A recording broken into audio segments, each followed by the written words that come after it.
Deep in a secret Pacific underground lair, Pop Culture Minefield presents Saturday Afternoon Matinee.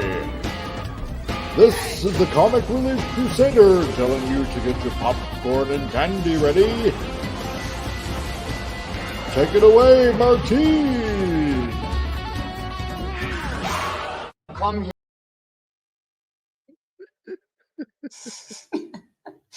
That was I one had of to the change best out the scenes. music because we get copyrighted on that one. So I put in some more ineffects or nefex, however he pronounces that. I like his music. Anyway, good afternoon. It's happy Saturday. I see Penny is here. Christian Delorme, my good French-Canadian friend. Tim is here. And that's it right now. We got 8 people watching, but 3 in the chat. So happy Saturday, everybody. We're going to be talking about one of my favorite films by Guy Ritchie. And it's such a heartbreak because at the end of the movie, we're promised a sequel. At the end, it says, next film, The Real ROCKNROLLA. And it never came. Never. It's sort of like that moment back in the 80s when we got Buckaroo Banzai. And Buckaroo Banzai will return, and we never got that sequel. Yeah, at least Buckaroo had a book format. We got it in a comic book format, but we didn't get the movie that we were promised. No, what we got was a lawsuit. Yeah, because in The Gentleman, he used a lot of plot points, allegedly, that were intended for ROCKNROLLA 2. Allegedly. That hurt him. Yeah, I'm sorry. I always hear the Fat Stevens thing when I use that word. That's actually what's his name from South Park? Kenny or Cartman? Yeah, but Fat Steven has it on his sound. Allegedly. Yeah. Allegedly. But the fan base is there and the demand is still there, so it might still happen. Who knows? It's only been 16 years. Well, the problem is at this point, because there's that article. I don't think we need to pull that article up now. I think about it because I'll talk about it. Is basically the major stars of the film are too big now. It doesn't matter if they're older. What matters is that their paychecks are much higher. And he shot the first film for only 18 million. And he couldn't make that film. And the film barely made its money back. It's in fact, I would consider it kind of a loss because box office wise, they only made 25, like 25.28. And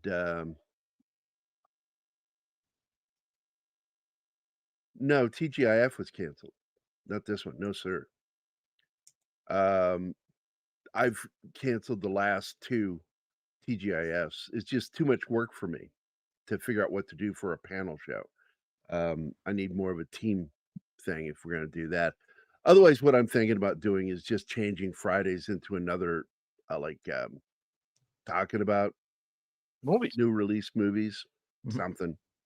I'm just getting worn out trying to figure out what to talk about on a news show, because we're talking about latest news. And then, of course, me being a snarky asshole, that's easy to do. Well, we could use Friday to discuss series. So Monday is Military Monday, Saturday is movies, and Friday could be series that we're watching. I don't know. I'll think about it. If new stuff comes out. Something. Because there's a lot of good shows I like to talk about. Oh, my God. We could do that on Fridays. What? Oh, my God, what? My neighbors are starting a party. So I will go they mute. Didn't invite you? Thank God. I hate their guts. There you go. See? Well, we can't hear anything, already. so don't worry.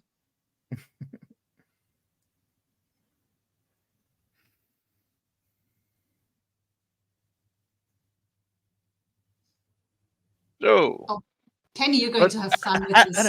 Man, I don't know. I think there's a possibility. I don't think money is an issue because Guy Ritchie is uh, like Nolan, that every actor that works with him wants to work with him again. So maybe just the nostalgia factor may help. Yeah, but they are all busy, including Guy Ritchie. I think time is more an issue than money. Gerard Butler is probably one of the few actors that's probably going to be mostly available. But because I don't know, it's Idris Elba, Tom Hardy's. I don't see him being available because he played one of my favorite characters in there.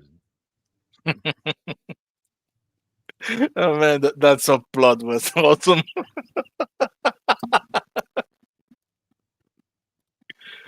But the whole movie is awesome. I freaking love this movie. And of course, when I saw this movie, I only knew Mark Strong, Tom Wilkinson, and Gerard Butler, and the chick. Everybody else was a complete stranger to me. And then when I rewatched the movie, oh, look, this guy from here and that guy from there. Oh,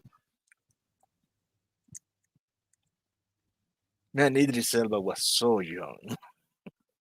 Yeah, that's what I thought yeah, too. I mean, Hi, 16 years ago. And I just really love the film. And Guy Ritchie, I feel bad for him right now because of the shit going down with Alan Ritchson. Right at the fucking release date, he decides to be an asshole in public. Yep.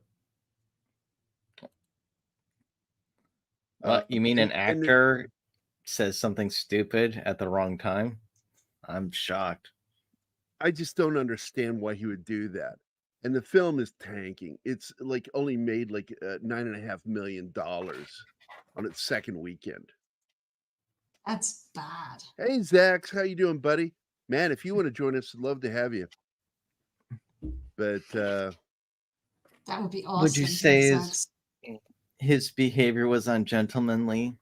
Badum. I'm sorry, did you say something, Shinatsky?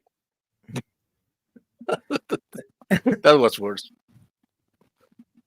Asshole. That's not new. Everybody knows Gary's a fucking dick. Algorithm, thanks for hosting. DJ, it's good to see you. This is your second time. Hope you're having a good weekend. Hope you get a chance to watch the whole thing.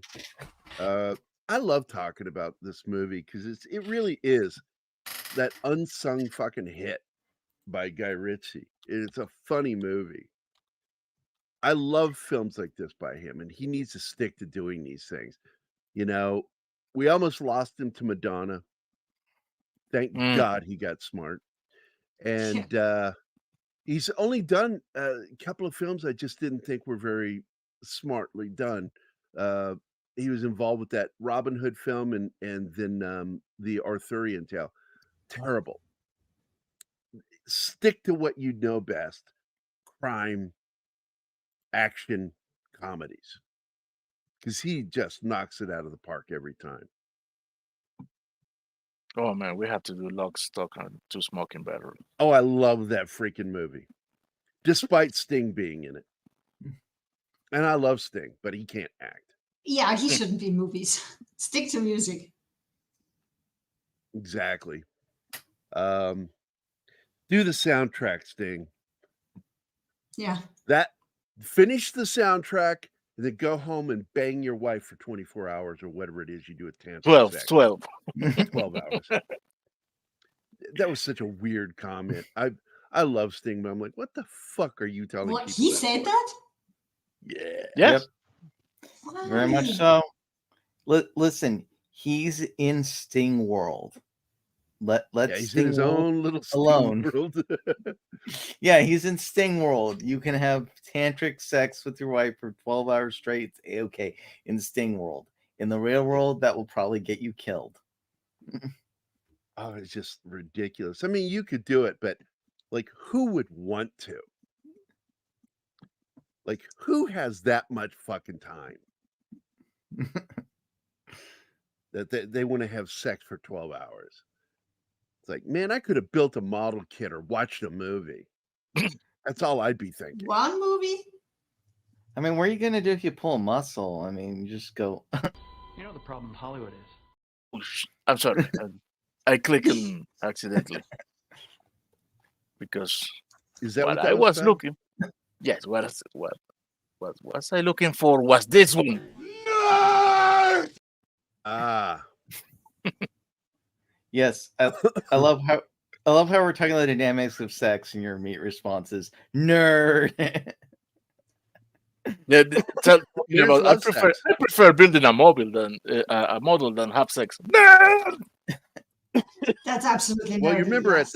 at the end of the movie, Revenge of the Nerds, he tells the girl that it was him all along, and like that wasn't creepy. Yeah. That he had disguised himself as somebody else. There's something about Bob. You know the problem. Oh, my true name is Inigo Montoya. Something's going on with my mouse. I did that. There's something going on with Hollywood and nerds. Play this one now. There's something about Bob that I don't think you know. What's that then? But he's a puff. How the fuck did you know that? Come on, Man, I love the whole subplot. And they think that he's had sex with Bob. And when you find out what actually happened is he took him dancing. Slow dancing. Slow dancing. And it's Well, funny. that counts as shit. foreplay. That was so funny. Hey, Andy, how you doing, mate? Hi, Andy. We're talking about, well, probably, I hope somebody you like, Guy Ritchie's filmmaking, and we're talking about ROCKNROLLA today. And I'm so fond of this fucking movie because I wasn't expecting. I didn't get to see this in the theater. I saw it when Mac brought it home. He had rented it, and I'm like, I love Guy Ritchie. Like, I'd never heard of this film, so he brought it home and we watched it, and we both became fans, instant fans of that film. Yeah, And it's one of the other things that he and I share is our passion for Guy Ritchie movies. What was that, Shinosky? You know what clip we should have gotten? The one from Brain Candy, where the psychologist is going, "You're gay, a homosexual, the opposite of straight." Everyone knows it. Kids know it. Your dog knows it. We should have had that for this show. Yeah, especially for when I'm making jokes about me. But he's made some other great films, like Lock, Stock, and Two Smoking Barrels is one of my favorites. That is the film that introduced us to Vinnie Jones and Jason Statham. He had met them while they were selling black market jewelry on the street, and decided to make them into movie stars. Vinny to the lesser degree, but still, if you don't know who Vinnie Jones is, I feel bad for you. But Jason Statham is probably one of the biggest stars in the world. And and it looks like he's going to be taking over for Stallone, because I think Stallone is done. Per his last interview that Anima and I just watched with Schwarzenegger. Yeah. Yeah, he sat down with Schwarzenegger and the guy from TMZ. It did a great interview. And he says, yeah, I should have quit the previous film, retired. But this last Expendables really broke him physically. He's got to stop. And we have to greet two people. First, Tim. By what name are you known? There are some who call me Tim. Oh, thank God it's not Bob. And of course, Hey, fuck you, Carl. There we go.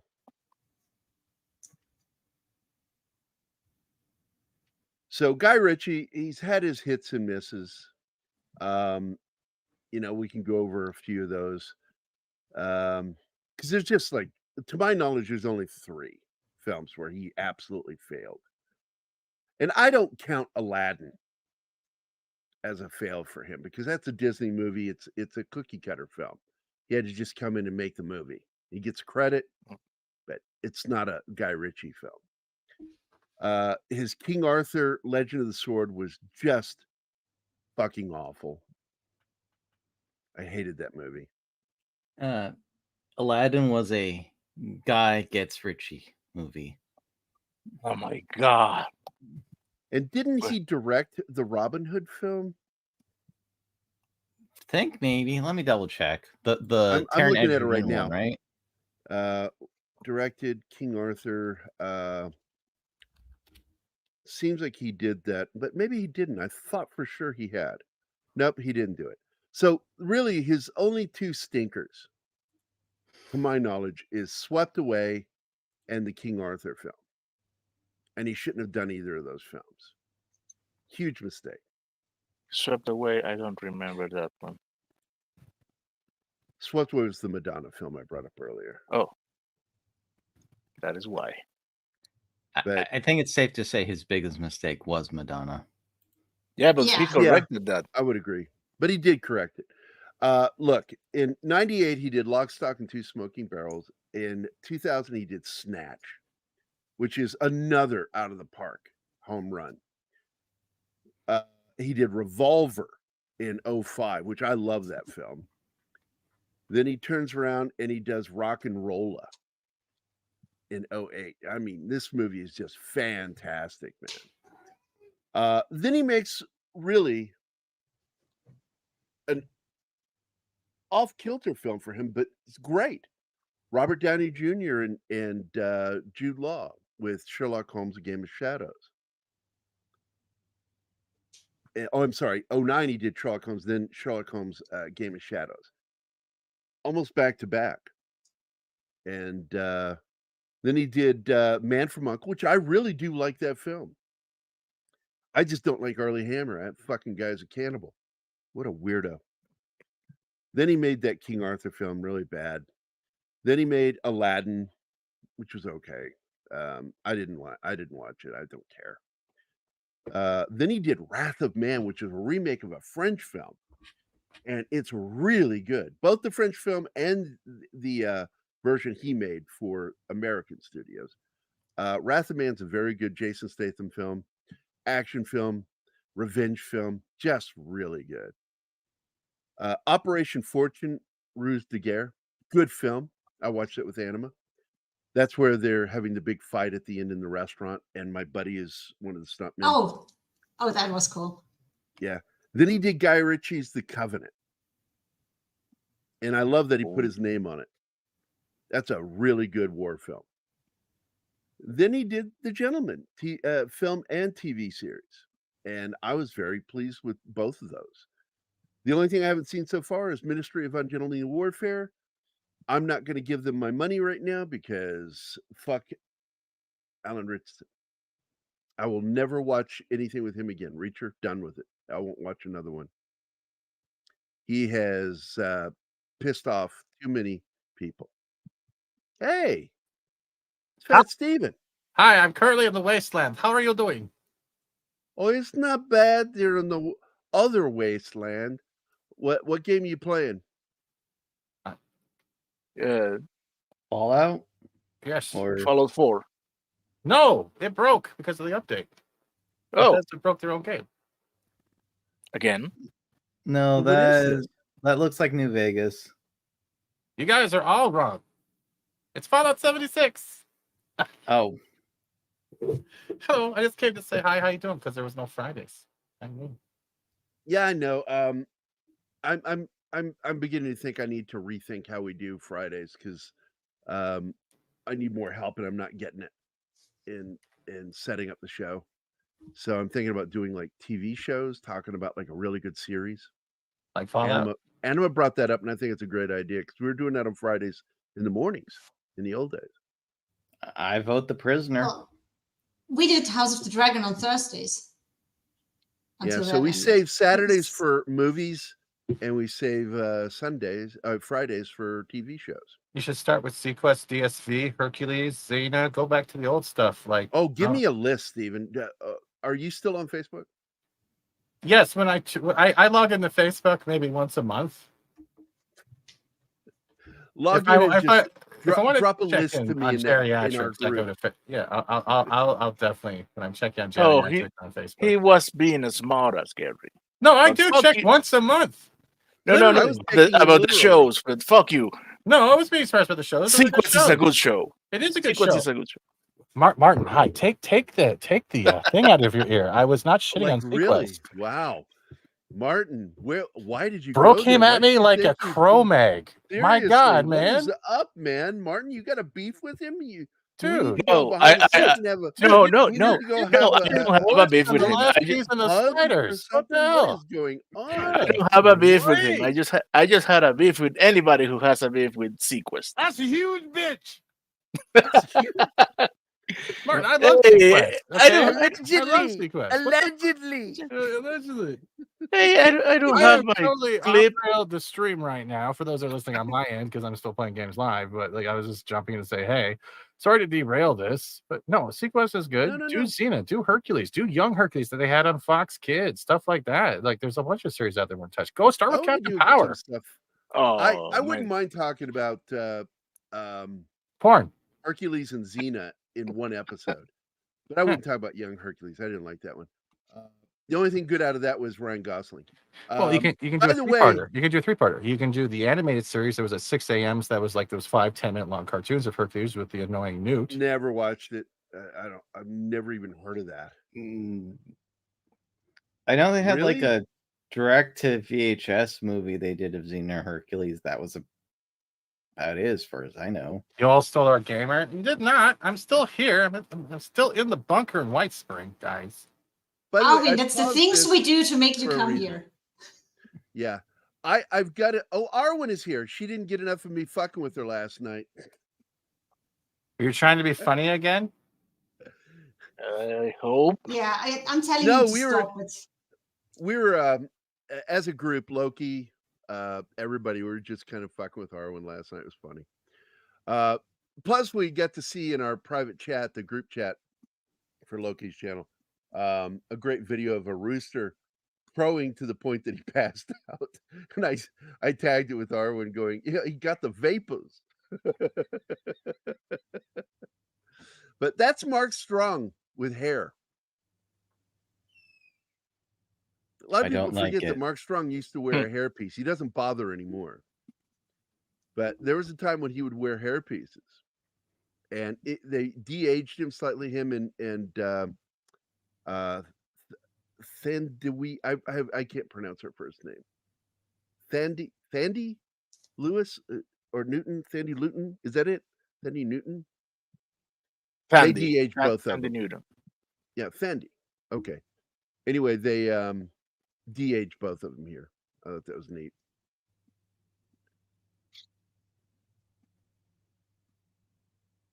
Yeah, we had a blast on the show last night. It was hilarious, man. On Loki's after hours. God, that was fun. Loki streams are fun. I try to catch his morning stream whenever I can. I think that last night's episode was the most fun we'd had in a while. It was just fucking hilarious. But anyway, everyone starts too late for me. That's 5 a.m. for me, 4 or 5. Well, so. I won't bug you guys too much. I just wanted to drop in and say hello. Well, I appreciate seeing you. Oh, come on, man! Hey, no, Martin, I don't need your white supremacy. You already yelled at me once. Calm down there. You have forgotten allegedly. us, and we miss you, man. Wait! I literally say I don't use Facebook except for once a month. Like, why don't you see my links, Steven? I log in once a month. How am I going to see it? But you don't know groups on X. You should see them. I don't use Facebook at all. Really. No, X. X, I don't think I got here. I followed the trail of whining about DSV, and I found you guys. That's I followed the trail. It was like very soy-based breadcrumbs. It was really easy. My God, Stephen, you're even more cruel than Gerry to poor Martin. Yes, that's why Gerry and I are friends, because we're both assholes. That's why it gets so well done here. Yes. Yes. Makes sense. It all makes sense now. It does. Now, chat, you have a lovely day. I am going to vacate the premises so these guys feel like both testosterone levels make one whole man. And I'm going to have a great day. See you guys. All right, Steven. I'll see you later, buddy. See you, man. Bye. And Enema. Enema. That's your name's Enema? Where'd you learn how to read? I'm talking about Enema. With Enema. Enema. The thing, and Gerry would appreciate this. The trick, Mrs. Enema, is not minding that they are assholes. You're telling Don't them. you get the reference? I get the reference. We were watching a movie, right? I'm just trying to remember what we were doing because we are now watching the movie. And I played because I paused it while we were waiting. So Fannie Lewis is she's basically going to hire them for a heist to steal a, as I recall, a painting, right? No, money, cash. Because the Russian is going to pay the Tom Wilkinson's character, so they can make a payment to a politician and get the construction permits. The painting is being given to him for good luck. Idris and he have aspirations of opening a business and going legit. So she is the accountant of the Russian, and she knows exactly where the money is going to be, time, place, how many people are going to move it, and only because she is bored and she decides to play with fire to get out of her boredom, he hires them to rob the money. And here is where we meet the gangster. And he's Lenny Cole, right? That's who his character is. Yes. Yeah. And Lenny Cole has a secret. Yes, he's the stepfather of the ROCKNROLLA. He is a punk rocker is best thing to call him, who is decided to disappear from society, and people think he's dead as he goes on a bender of drug abuse, something that Guy Ritchie loves to write about. These kinds of low lives.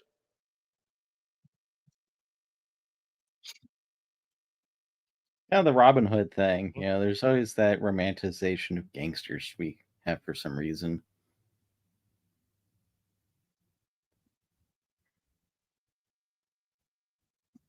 It's all about the details. And this is the politician. A councilman. Yeah, he's a councilman. No, council person nowadays. Yeah, right. You can't say man. You can't assume. Now, by the way, I wanted to point out Ludacris is in this movie. Yeah, for a whooping 15 seconds. Yep. You counted that? I'm impressed. Back when they knew to put rappers into cameos instead of building the entire movie around them when they can't act. Man, another character who's only in it for briefly is Jeremy Piven, which I love that guy. I think he's hilarious. This scene when he falls to the ground because the painting is gone. The lucky painting of the Russian that he lends to him just to make the whole business lucky. Yes, because it's his lucky painting, and he's so not happy to take the fucking painting in the first place, and then it gets stolen. That was funny. I like that you never see the freaking painting in the movie. Never, ever. It's probably ugly as fuck. We don't know. It's no, because when people sees it, they went in awe. It's like the case in Pulp Fiction.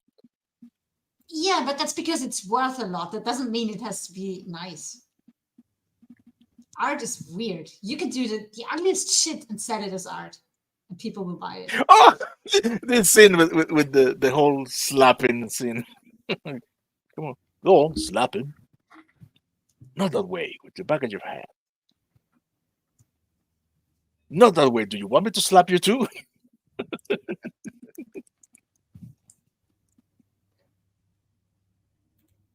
Do it the right way.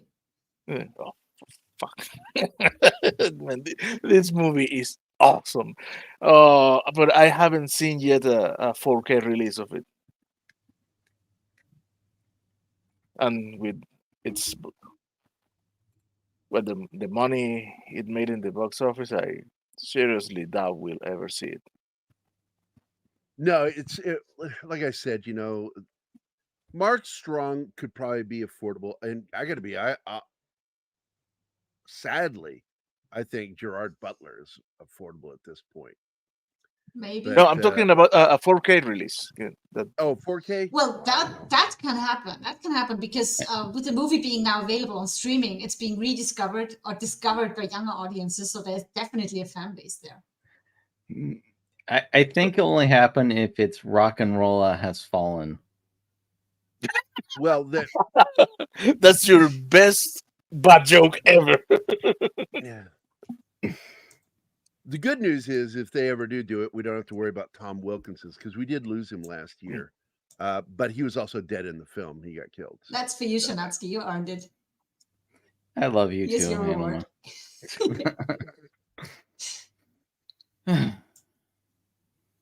See, you made me work for it. That's how I know you love me. Has anybody seen the new Guy Ritchie film, Ministry of Ungentlemanly Warfare?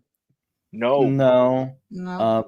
Planning to see it Sunday with a friend of mine, so I'll let you know to the then. matinee? Yeah. Good. Less money for them. I feel bad because his mouth has hurt Cavill and Guy Ritchie. Like, here's the thing. My thing is usually if it's like the writer or the director is a complete scumbag, then I'll kind of go against it. If the singular actor is a terrible human being in it, I'm like, Hollywood, Harvey Weinstein's a scumbag, but do I like discount every movie he produced because he made money off of it? It's not saying where your stand isn't right or wrong. It's just everyone's got to make that decision for themselves, kind of deal. Yeah, I still wanna watch the movie. And as Penny said, this could be a bad case of medication problem. Well, he's got mental problems. He's bipolar, and yeah. If you have the slightest problem with your medication, dude, you become unrecognizable. Because here's the interesting thing. It's only got 71% Rotten Tomatoes by critics. It's got 92% from the audience score. And so that's the one we care about.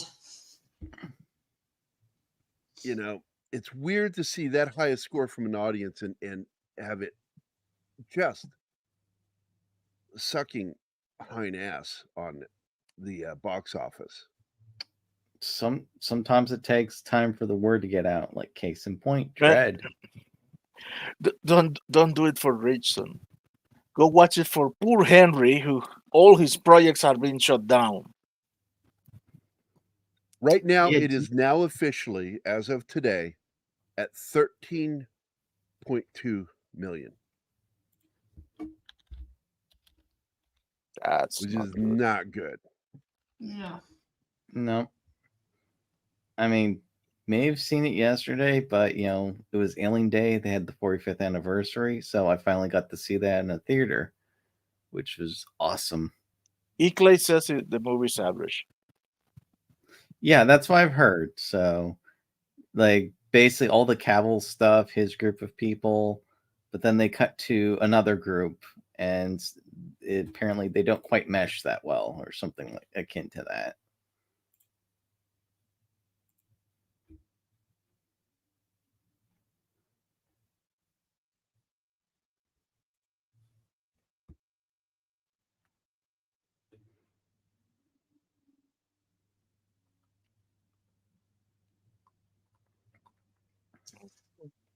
You got more feet on the street than coppers on the beat, so I want a couple of bars to get tongues wagging.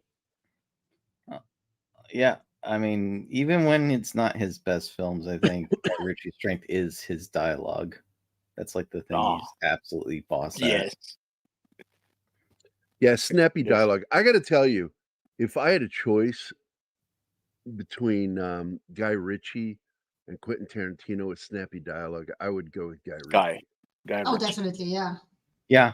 Now, if you have to choose between Guy Ritchie and Danny Boyle, It'd still be Guy Ritchie. Still, yeah. I like Danny Yeah. Boyle. Don't get me wrong.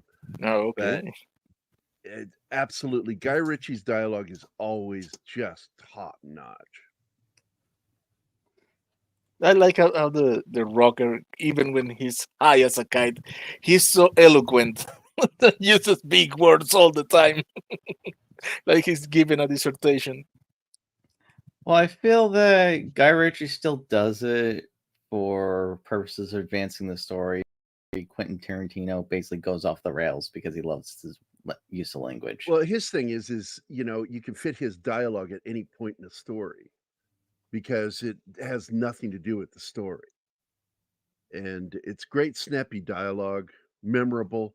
But the fact is, he forgets the first rule of writing, that your dialogue is there to push the story forward, not to be its own thing. And I mean, it's good stuff. I always enjoy it, but I always have problems with his movies because he doesn't understand structure. Maybe if he finished high school, he would. Look, I know that Alan Ritchson has hurt them because he's got the police union going after him right now. Well, yeah, he is under attack right now for what he said. I mean, he's pissed off at least half the fucking audience. Well, more importantly, his audience, because most people know him from Reacher, which, surprise, surprise, is more of a right-leaning thing than a left-leaning thing. Exactly. And he attacks them this week. He attacked Christians this week over politics. I just don't see where he is helping, but he is hurting the film. Attack Christian, but he is a Christian. Yeah, he's attacking Christians, fellow Christians.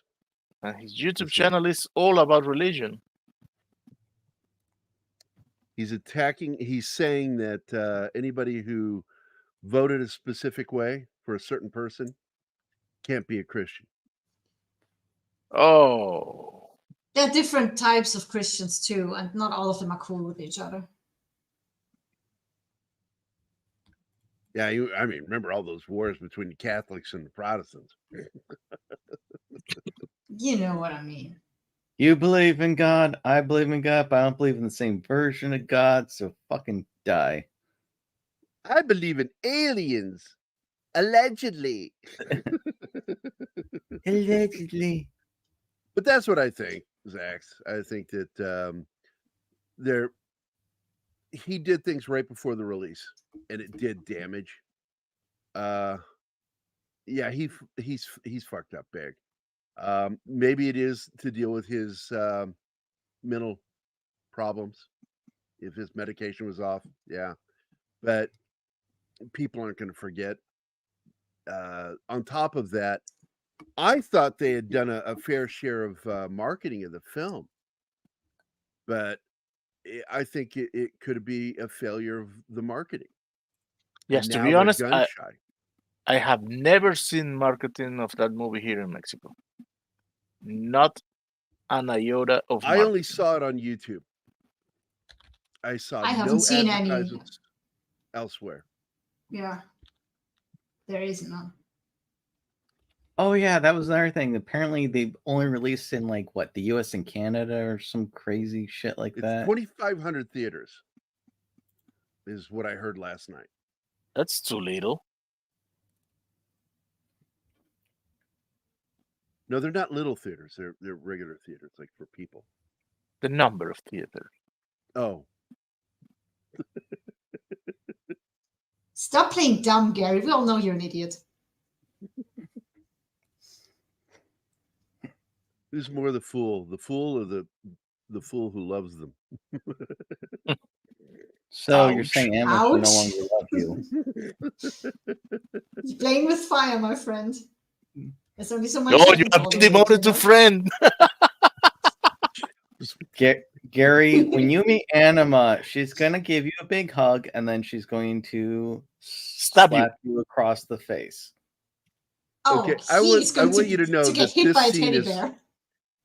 not to derail here. I want to go back here.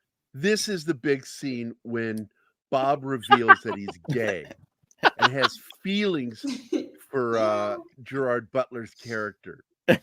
And Gerard jumps out of the fucking car freaking out. He's like, "You saw my fucking cock." Just because to Gerard Butler, they are best friends. Yep. And only best friends. And now he knows that his best friend is in love with him. Yep. Just got friend zoned. You friend zone another guy. And then he gets back in the car and he feels bad because Bob's going to prison. So, you know, and it's alluded to throughout the film what he did for his BFF before he goes into prison. But he ends up not going to prison anyway because he gets off on a technicality. No, And which irates, it just aggravates Gerard Butler when he finds out he's not going to prison. The thing is, this guy, Mark Strong, he uses his influence to make all the evidence disappear. So that it's no case. Yes. See, I but much prefer. Gerard's pissed about it because of that night. But they don't tell you what happened. You begin to wonder what happened between these two. What did he allow to happen? And so people are guessing, like, you went down on him? No. See, I much prefer stuff like that from this era than the way they try doing gay people now, where it's literally just 24/7 about their sexuality. It's like, no, it's got to be part of the plot. And they actually do it here. Zax. Amen, Zax. Absolutely agree with you.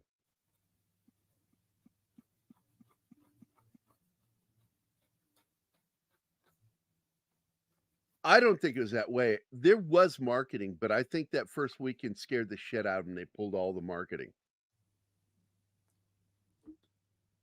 And after the shit that happened with Alan Richardson, one of the stars of the film, damage. I also love that Tom Wilkinson shaved his head for this role. You know, I think they need to start doing at Hollywood. As soon as you finish making my movie until it's released and has made its money, you are in a bunker, not allowed to speak to another human being. Yeah. Yeah, he's supposed to be doing junkets for the movie. And that's when he fucking opens his mouth on a podcast. What an asshole.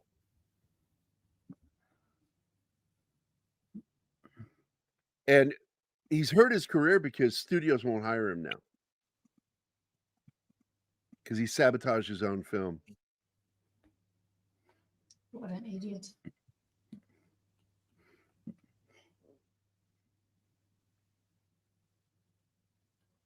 It's kind of crazy how just one or two actions, that's all it takes, man, to sometimes tank things. Yeah. So this scene is so fucking goofy to me because he's got these kids believing that crawfish will eat you. And they're terrified. They're bottom feeders. So they're terrified and Yeah, they but dunk them and the thing is, when the kid comes up after being dunked, there are these fish on him. So crawdads he on him. doesn't have he doesn't have any reason not to believe that. It's funny It's as hell. Yeah, and cruel, but funny.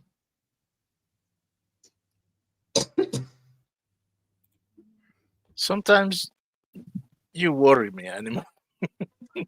See, if you're gonna hate anyone, you have to follow Michael Caine's lead and hate the Dutch. What are we talking about now?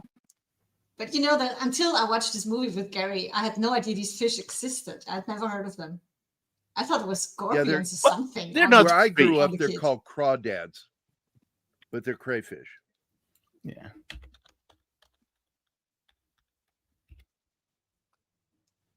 And we would eat them. I was talking about it this morning. One of my fondest memories of my brother Mike and I is going camping in Illinois, and we would catch crawdads in a trap, and we would occasionally go hunting, but it was mostly crawdads and gigging for frogs. And he would do all the cleaning because I was a little kid. I was a little tiny kid. I'd watch him as he's cleaning everything and preparing it. And he would take my dad's iron skillet out, start a fire, fry them on the iron skillet, add Old Bay seasoning to both the frogs and to the crawdads. And I'm telling you, we would eat like king. There he is. This is his big scene. Ludicrous. No, this is not ludicrous. This is the guy that plays Vecna in that movie, in that TV show, Stranger Things. I'm going to pause it just so you can understand it. That's Mickey, the character Mickey, played by Ludacris. Oh, this one. Oh, right. This one, the producer, the music producer, right? Martin, do you need a moment? Oh man, you don't have any idea. I've been confused the whole week. I'm getting that. Listen, whatever's going on with Jeremy you, Piven, we support you in your slow descent into dementia, even though you won't remember this conversation. I just want you to know It's I not got your back, slow at man. all. Let me tell you that it's not been slow.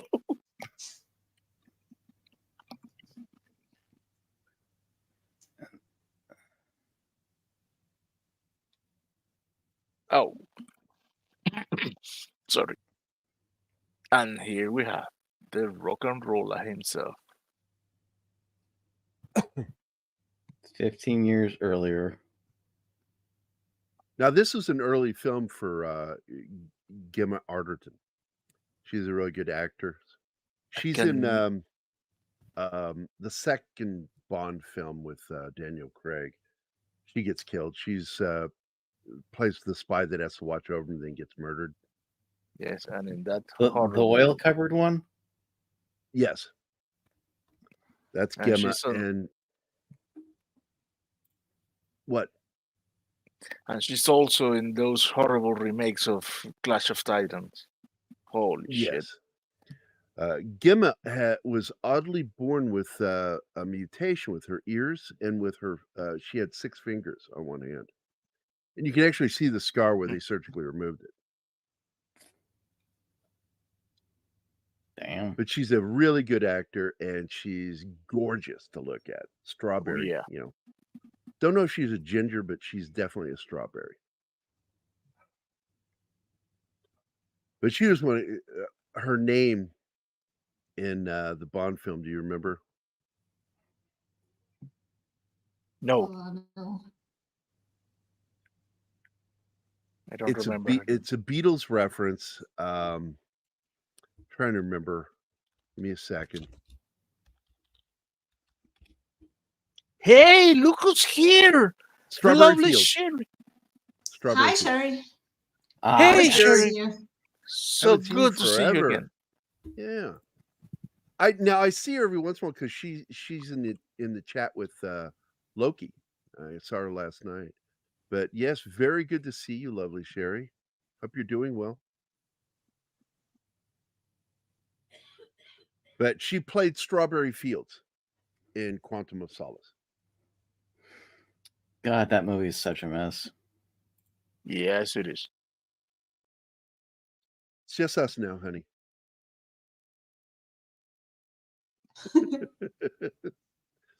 I like that film because it's a bookend film. It actually ends the first film. It should have been just, that's how the film should have concluded, the first film. Yeah, well, the problem they had also, they had the stupid writer's strike going around that time. So they had the writer's strike, and on top of it, they hadn't gotten the rights back yet to not Smurf. What was the other organization? Spectre. They hadn't got the rights back to Spectre yet. So here's Ludacris and Piven dealing with the gangster.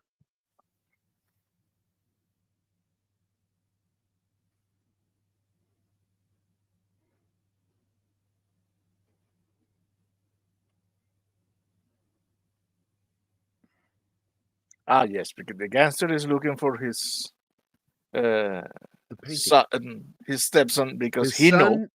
And the painting. Okay, because he knows the son was the one who stole the painting.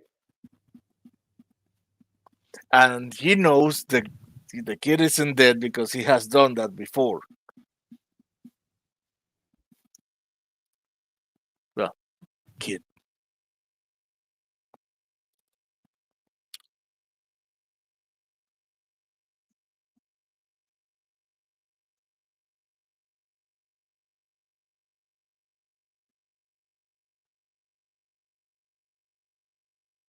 Sorry, Bounding into Comics just published something. So I was just checking it. So if you want to play on Do What I Tell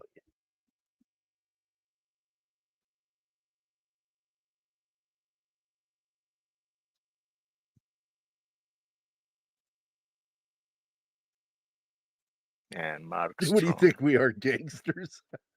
That's exactly what they are.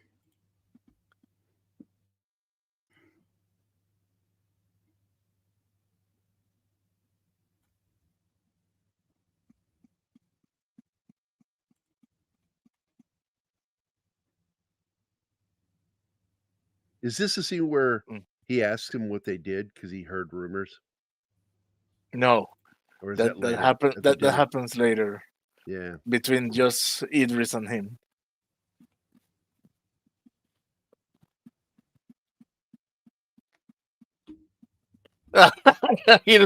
when he knows that the other that Bob didn't went to prison, didn't go to prison. Now, everybody's pulling his leg, but nobody says nothing directly. And what are you implying? What are you implying?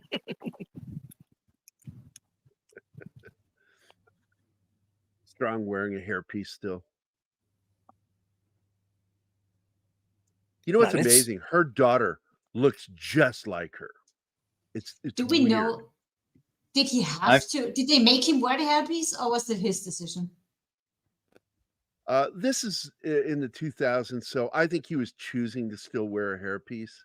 It wasn't until after 2015 that he started getting comfortable with being bald. He wore sometimes two they make different. actors do that. He wore two different headpieces. One in this moment in time, and one in what is 15 years later. That one is so obviously a headpiece.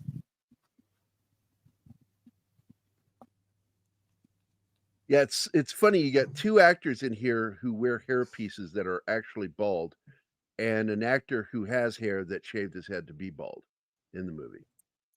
This guy's a good actor. I was just talking about him earlier.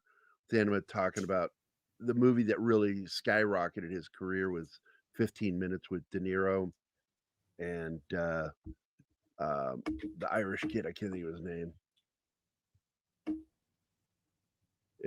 You guys ever see 15 Minutes? I don't think so. That name is not familiar. That's the movie where they kill De Niro in the first act. No, I haven't seen seen the film. No. Edward Norton is who I was thinking of. Oh. Not the same one you're thinking of.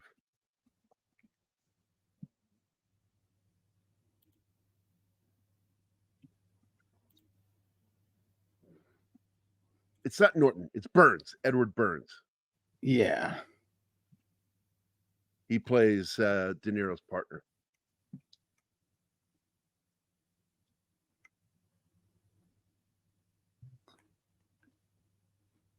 I always find it funny when they do that. It's like, it made sense and worked for Psycho, but I don't know entirely what it's like when they do that when someone's the quote lead, like executive decision. The word got out too quickly and it hurt the film because everybody went expecting to see De Niro, and De Niro gets killed in his apartment early on by the two villains who are going around with. It's early in the days of HD video, and so they're going around with an HD camera and recording violence, and they record his murder, and they're looking for their 15 minutes of fame. Man, It's the title of the film. It's just so stupid to have a big name on like him and then kill him in the first act. Yeah, once that word got out, it hurt the film.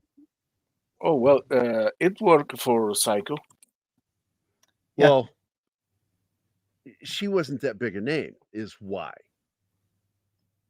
And that's a good thing. In fact, what's great about that film is that the killer is the protagonist of the film, the real protagonist. It's a switch out. I love that. It's sort of like the other film we were watching the other day, where you think the movie's about this one character, but then you find out, oh, it's not about him at all. And of course, I'm referring to Gallipoli. Yeah. That you think the film is about the one kid, but it's actually about Mel Gibson's character. Yeah, you got to do that right, because you can't just subvert expectations for the sake of subverting them. Yeah, in that case, the subversion is actually a form of irony, and it works. And with Psycho, it worked perfectly. With 15 minutes, it hurt the film because he's a major star.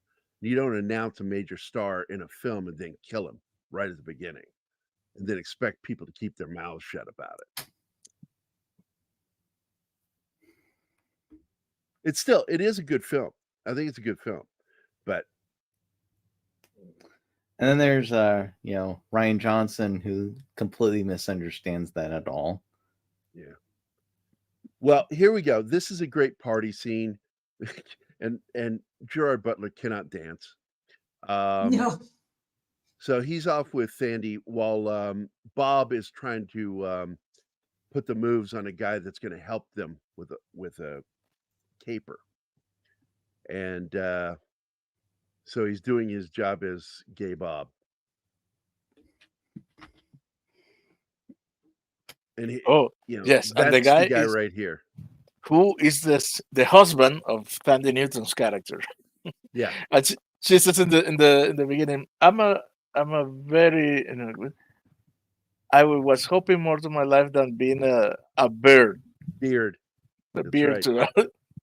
And she says that to his face. And then so he starts putting some moves on this guy, and then Bob saves him. Because that's Idris, isn't it? Yeah. Yeah. And the guy's like very interested in Idris. Well, a lot of people are interested in Idris. And he's playing around. I am dangerous. And Bob saves the day. I'll take one for the team, buddy.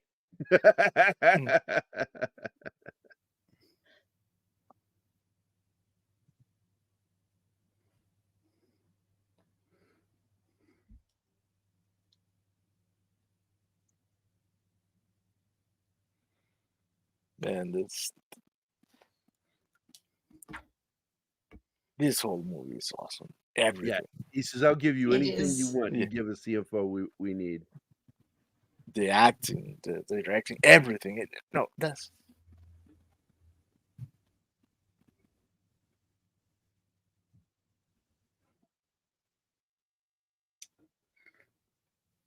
Yeah. Also, I think it's important to but with like a person like Guy Ritchie, that he doesn't try to do something too over the top like he tried to do with King Arthur.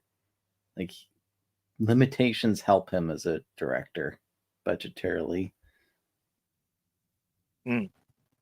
I just think that his best work is in a specific genre.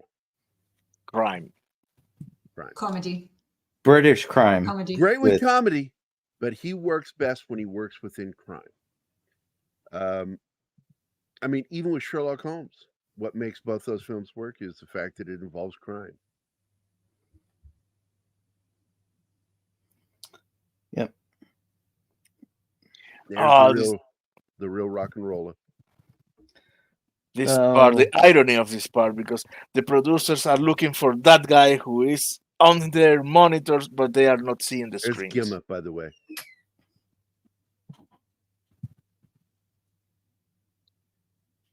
And here's the kid being bounced by the bouncer of their own club. And they don't see it happen. They are talking about and not minding the monitors. Yep. That's one of those ironies that Gary keeps talking about that good writers do. Yep. A good writer has to understand irony.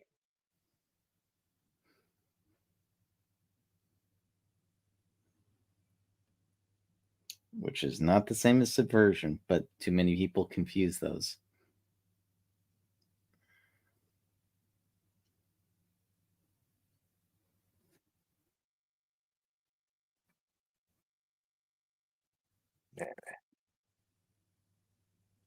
Last night I was watching a video of Rick Beato, or Beato, Gerry, the music producer, and he was talking about a phenomenon that I wasn't aware of. People nowadays don't understand the concept of an instrument being out of tune. Oh, yeah, Rick Beato I watched that video.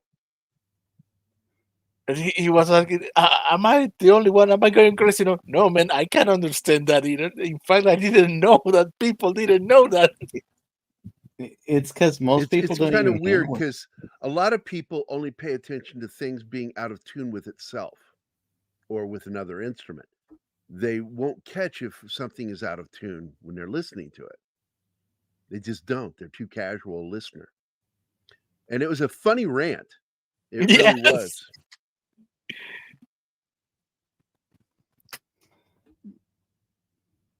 Because his daughter has perfect pitch, and she wasn't aware. Okay, that surprises me. Because he's listening to the vocals compared to the instrument playing, not compared to where the note should be. Interesting. Yeah. No, it is interesting. You should watch the video. That's like that fact that people used to dream in black and white till apparently color television came out, and then dreams. Shut up, Shinatsky. What are you talking about? Nobody's dreamt in black and white. Well, Japanese people say they do. I don't believe that. I don't believe it. I think that they're misremembering. That's the theory. They say that. Were you being serious, Shinatsky, or yes, he's being serious. I heard that shit. I've never heard that, and I think that's crazy. Hear me out. They say that we, in fact, dream in black and white, and it's only when we remember the dream that we add colors. I say bullshit. I don't think that's how it works. Yeah, that's bullshit. Absolute bullshit, because I've been woken up in the middle of a dream, and it was absolutely in color. Yeah, also, what are dreams? Dreams, that's your brain cleaning out what's inside it and manufacturing in sounds that go on around you. It has no reason to block out colors. You see colors all day. You're going to dream in color. The weird thing is, like, people like me, where I have movie dreams, where I will dream a movie. It's still in color, but I'll have ending credits occasionally. That's funny. And I've woken up going, oh, I gotta write that down. Yeah. Because that shit was wild. The one that cracks me up is when you laugh in your sleep because something is so funny, and you wake You can yourself do up. that? I've woken myself up laughing. You're weird. Never happened to me. The thing that sucks is that once I wake up, I go, "What the fuck was funny about that?" I don't understand why I was laughing at that. I woke up laughing. I woke up crying. I woke up fighting. Yeah, it's a You little guys are disorienting. weird. For me, the only thing I've ever had, oh man, the only thing I've ever had that was bizarre for me was sleep paralysis, and I've been getting it since, Oh, that 10 is years old. terrible. My first Twice bout I of have sleep that shit. paralysis was when we had first moved to Fredericksburg, and I remember it to this day, laying there knowing I'm awake, but I couldn't move, and I hated you- that, man. Did you see the black figure? Because I had in my 2 episodes, I saw the black silhouette. Mother. Never. Never. There's a lot of weird things with the human mind. Like apparently a good number of people don't have an inner monologue. Like they can't. That surprised me when I found that These one two out. guys It's that are normal. Oh my armored. god, these two tanks. oh my god, these Russian gangsters are the highlight of this fucking movie. And this Yes. whole heist scene is absolutely one of my favorite moments in this movie. Go ahead, Martin, say something about this because it is great. Yes, they are absolutely covered in armor, a thick armor, and they began to show their war scars. And this Yes, was it's a grenade. This awesome. was a mortar. There was. You think being hit by mortar was so bad? This was hit by tank shell. You know, they're just doing that Jaws moment at the table where Yes. Quint and Hooper are comparing scars. This is what my favorite moment in the film. And in the middle of this is a heist, and they get robbed, and then they are relentless in chasing Idris Elba, the other and Gerard. Bob and Gerard Butler. Oh, And here's this one. is one of the moments where he's kind of getting tired of the Russian brushing him off and disrespecting him.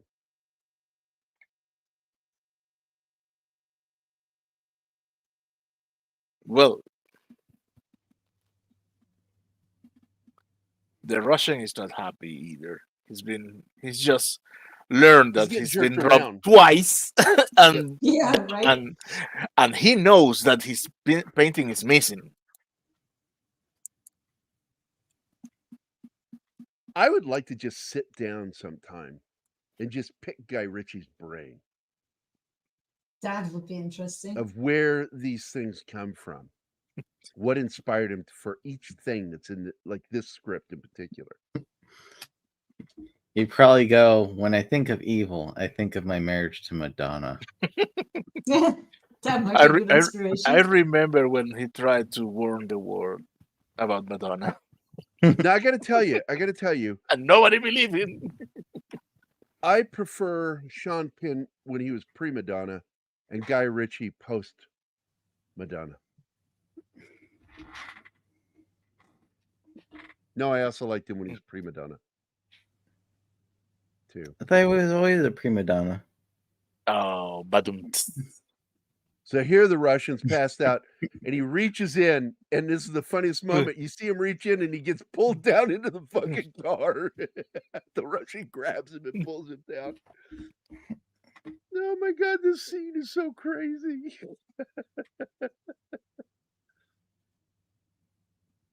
He grabs a sledgehammer from a construction site to smash in this window so he can get his buddy because he's in the car now. He gets him out like fuck. yes, because according to the girl, there wasn't going to be any security, and there was 2 fucking Spetsnaz.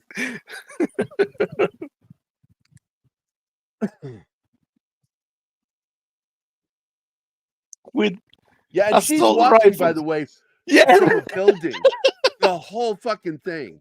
That was so hilarious too. She's watching everything go down. Yeah, because he gets to the restaurant all disheveled and he said, Do you want to know what happened? She said, Oh, I know what happened. You see her with binoculars seeing the whole kerfunkle. Well, it's like that euphemism, well, it's an old saying, is like a dog with a bone. That's what these Russians are. Well, they are paid by a Russian mobster to not let go of that bone. So Yeah. And so the chase, the on foot chase is one of the funniest moments in the film because yes, they're both fucking, oh, and they look back and the Russians still bleeding and beaten and still running, chasing. It's like, fuck. but what I like is the first Russian gets wasted. That he cannot give another step, and he Yeah, collapses. he's done. And he stops, turns around, and start Gerard's looking like, at him. yes, And then yes. and then you see the other one. Russian shows up, and he's like, fuck. He just starts running again. Oh, I laughed so hard in this fucking scene. And it's not a quick scene. It takes minutes for it to go Yes, by. and then You got to deal with Bob running and then sees these cops thinking he's gotten away. He's like, shit. And now he's running from the cops.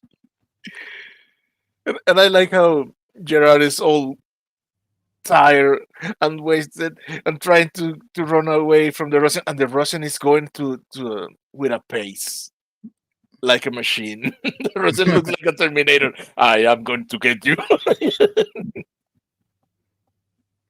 Here's when he mocks the first one. Laughing a lot. Yeah, he's turning around mocking it. And like, oh shit, the other one.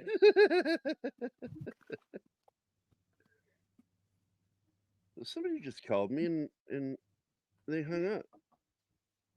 Was it a wrong 646 area code? Where the fuck is that?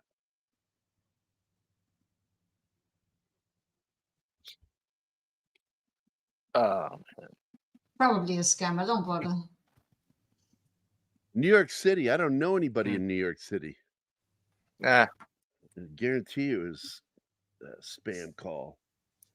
Most probably, if you kicked in the call, is good afternoon, sir. My name is Todd. Yeah.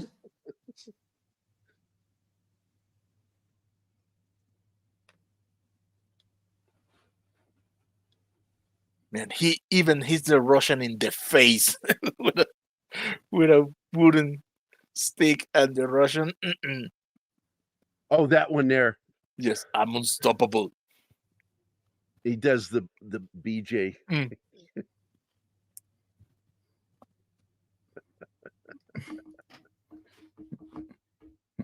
It would just be so amazing if Guy Ritchie could figure out how to make the sequel. Because he has the script. Yeah. It's done.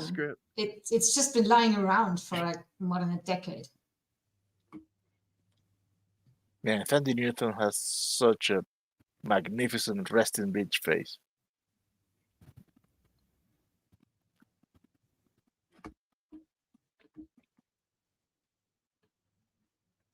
Oh, and he comes to intimidate the politician, and the politician thinks he can disrespect him.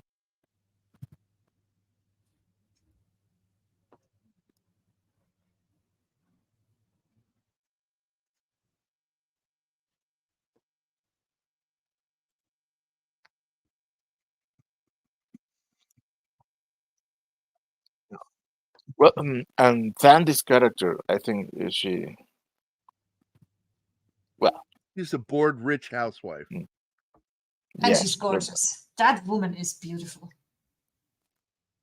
This is the freaky one. I'm hoping I can save this image.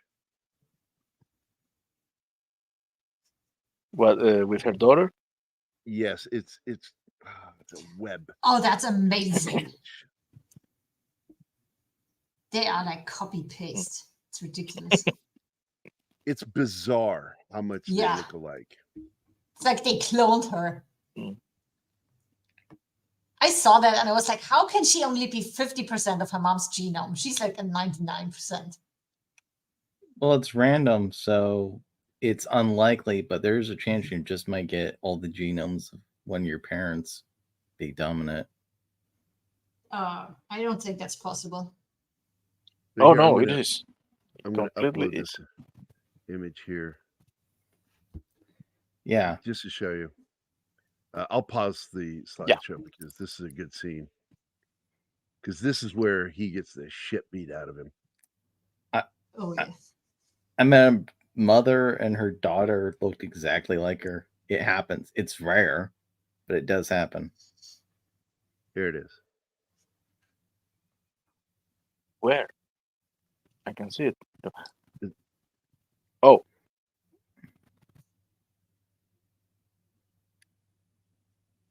They even have the exact same eye color.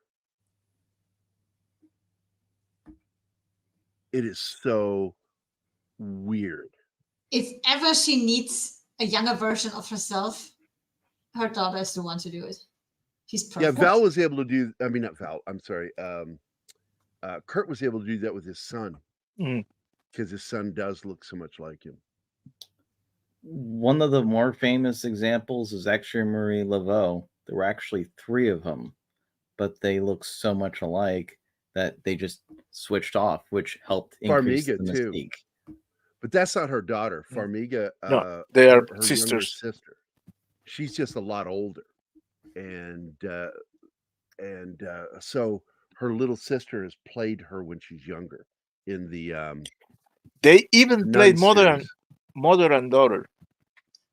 Did they? Yes, in a movie when she was looking for college. I can't remember the name of the movie.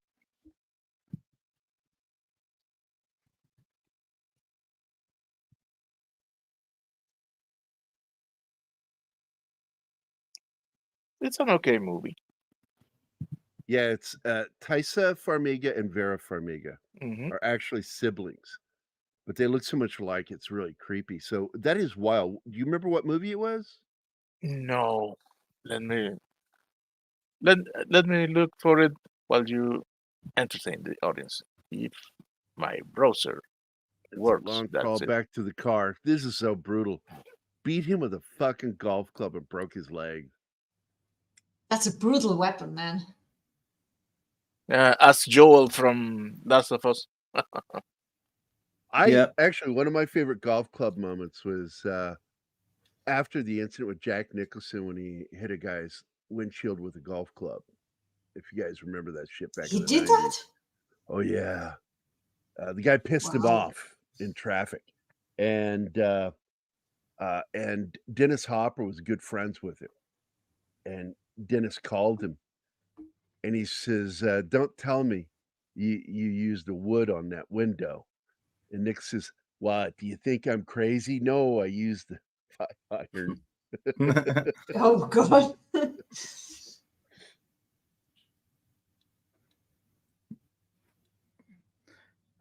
Go Nicholson.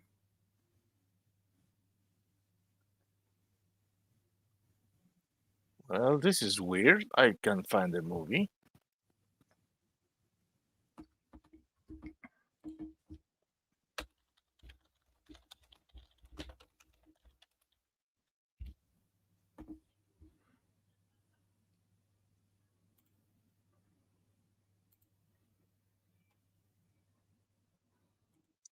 They've been in The Conjuring, The Nun. Oh, The yes, Nun at 2. Middleton. It's a 2013 movie. It's called. I found it with Andy Garcia. Yeah. They play mother and daughter. That's wild.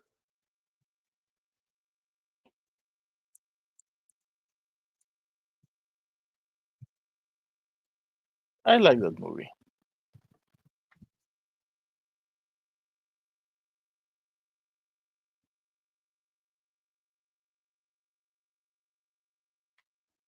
Oh, she's in the Nun Part 2. They both are in The Conjuring. They're both in The Nun. According to this, they're both in there, but I'm having doubts because I only remember her in the Nun, where you see her in the past and present. They were in Higher Ground together. James E. Boy, Up in the Air. Were they both in that? Because I saw that movie. I don't think she was in that. Why are they listing this? Are you on IMDb? No, I'm on Google right now. Ah, She's in there. Son of a bitch. Both sisters are in that movie. That's one of the few modern George Clooney films I enjoyed. Shame he went off This the is deep end. really, this is, as I recall, this is the moment where he starts to rethink his life and choices as we're moving into Because of the third act. painting. Because of the painting. And his roommate or his drug buddy lets those kids in and they steal the fucking painting. And this is To how sell- it ends up in Sandy Newton's house. Yes, because one of Gerard's friends buys the painting. Yep, right here. The guy with the vest. He sees it and I want it. And he sends the picture to the girl as a gift, as if it were a gift from Gerard. And he said, "Hey, I sent you." It's like I'm helping you score points.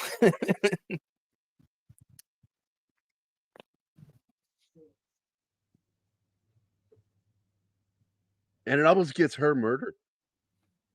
No, she got murdered. Oh, she doesn't die at the end, does she? Oh yes, it happened off screen, but the Russian kills her. Yeah, I don't remember that. because the Russian go to her house. He proposed to her, and then he sees the picture and he lies to him and he calls his assassin. And the assassin, the last thing the assassin said is, "I'm gonna need my gloves for this." I have a rule. If they're not killed on camera, they're not dead. Yeah. And even when they are, sometimes they're not. Like, you need to see the body. That's it. You It don't was see the body, heavily they're not implied. really dead.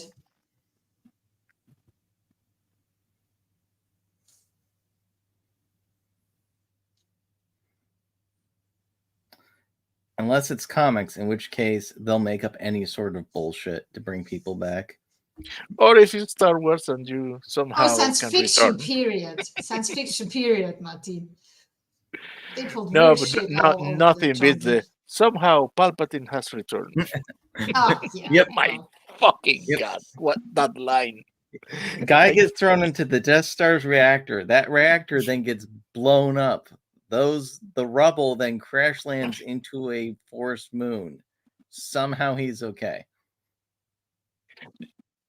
I don't know, man. If I was part of the rebellion and that happens, I said, "That's it, I quit." Yeah, right. No, the real funny irony of that is George Lucas would never have written a line that terrible. Ever. Yes. And that's saying something. Until they stop the music.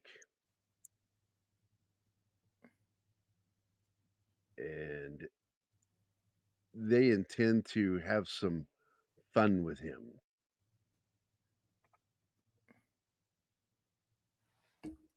Oh my God.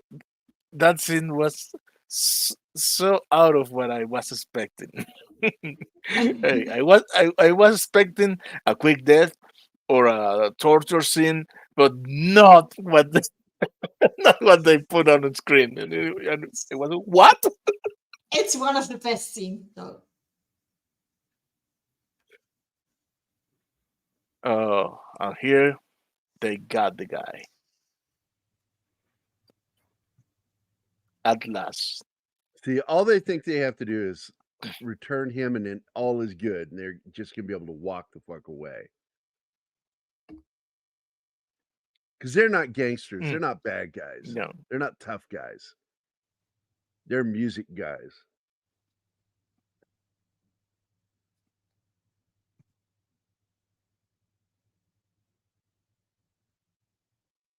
Man, okay, out of the reservation here. It is a pity that that the Green Lantern movie was so bad because he was the perfect Sinestro. Yes, he looked like Sinestro. I mean, And he perfect. sounds like Sinestro auto sound.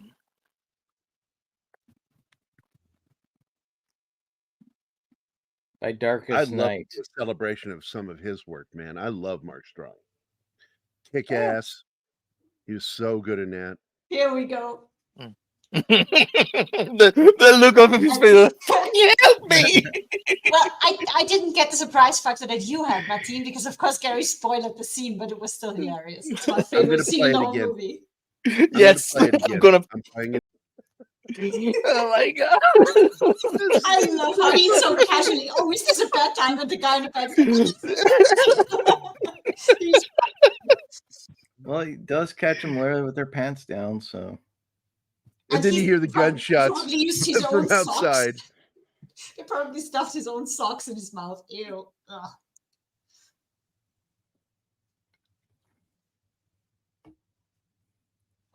Oh my! This movie. And by the way, a TV show I would love to talk about on if we do that on Fridays is his TV series, Scottish show, Low Winter Sun. And it was really fucking good. Did any of you guys see that? No, No. Hold on. man, he even got a TV show called Lock Stock with one episode. Oh, written by him. Guy Ritchie? Yeah. I don't remember that. Here we go. This is the TV series. It was really freaking good. It got produced as an American TV series too, and wasn't anywhere near as good. The Scottish one is so much better. And it's dark, it's heavy. He's a corrupt cop, and he's got to answer for certain things. Whoa, Lenny James. I love that guy, man. Lenny is in it. It's a great cast, man. David Costable's in it. Fuck, man, what a great show. If you've never seen this show, we'll do this. We will do this show because it is just an amazing, amazing TV show. So back where we were.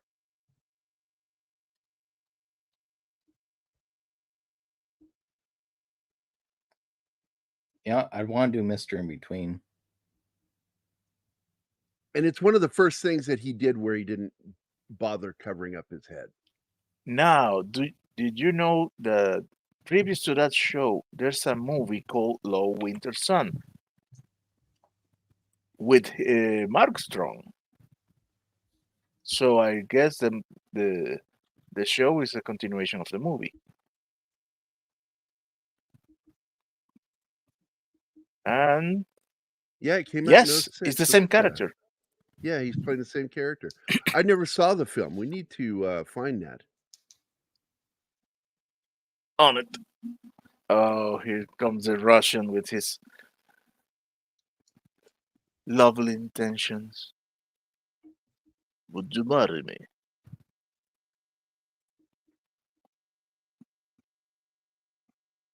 Then he sees the painting.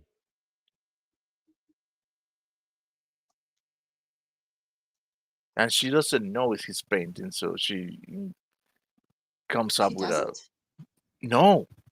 She comes up with a bogus story. Oh, I have that painting for years. Oh yeah, that's right.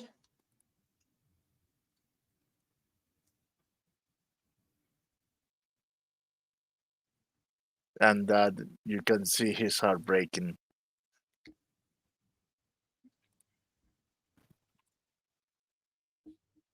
Yep. And calling for his assassin.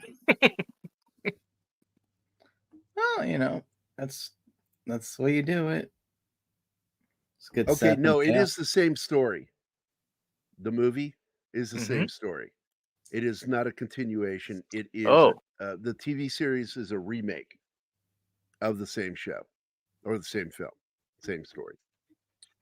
Well, I found the show, but not the movie.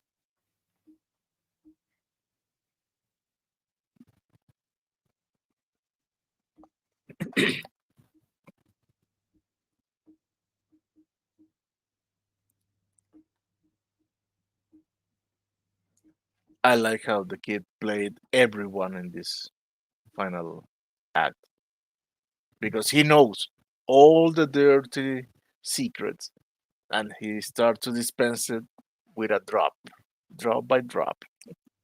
And I love how he See his other tells him headpiece? that he learned from him, his uncle. Mm. That he paid attention to his uncle and learned from his uncle. And I love that. Because his uncle really loves him. In fact, I think he's the only person that actually cares about the character. I think so too. It's nice when that's the thing that makes the big difference, because so much anti-family stuff these Man, days. those Tyler Durden sunglasses, I love him.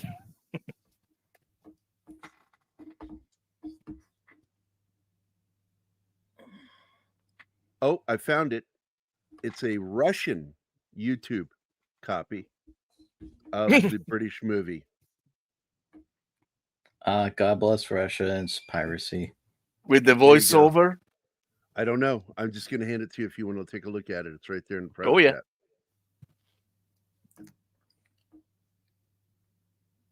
Daddy. He is an insufferable prick, the kid. This is such a good scene. He finally gets revenge on this piece of shit mobster. Liar. They've all got a piece coming from him. He has sent Because every Mark one Strong of went them to to prison for him. All of them have gone to prison for them. In for fact, he got extra time because of him. Lenny made him give him extra time.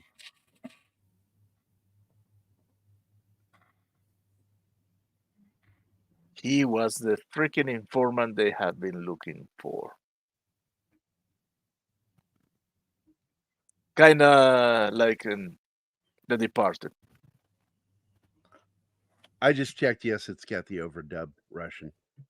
Very annoying. Запрос, есть вперед, скрылся.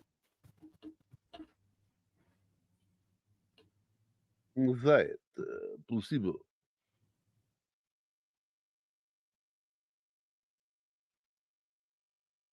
I mean, can they subtitle?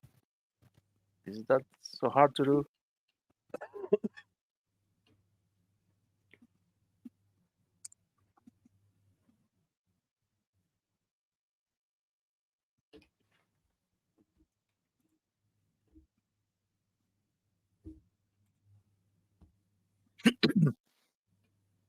You can find it on DVD on Amazon.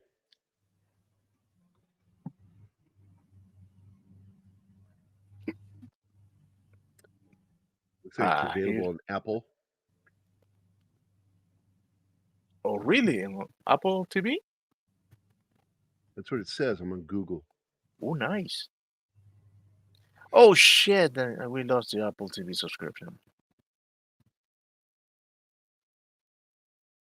The thing I had enough time to see Monarch. Yeah, the DVD for the movie is $13.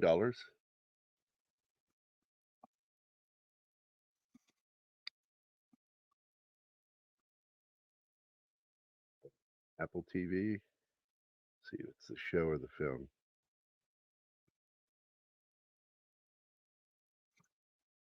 It's the series. It's not the film. And here is when his has finally discovered the truth.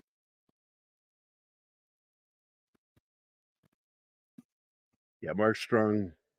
Here's that name, Sidney Shaw. Hmm. Kept hearing that name.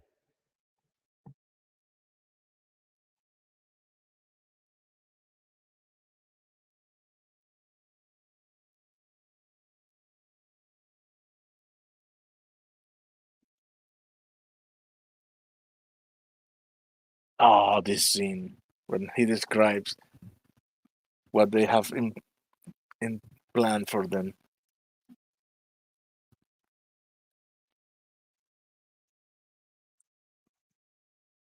Yeah, they think they're going to walk away, man.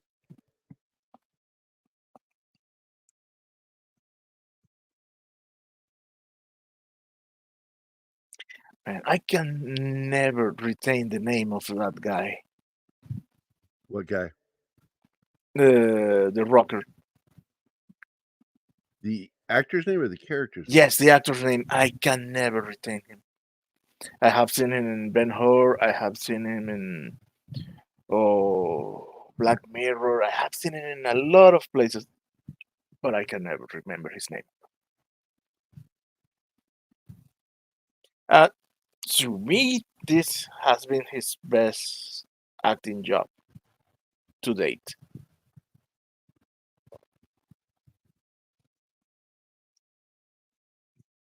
Not that the others has been subpar, but this is by far the superior performance he has given to this date.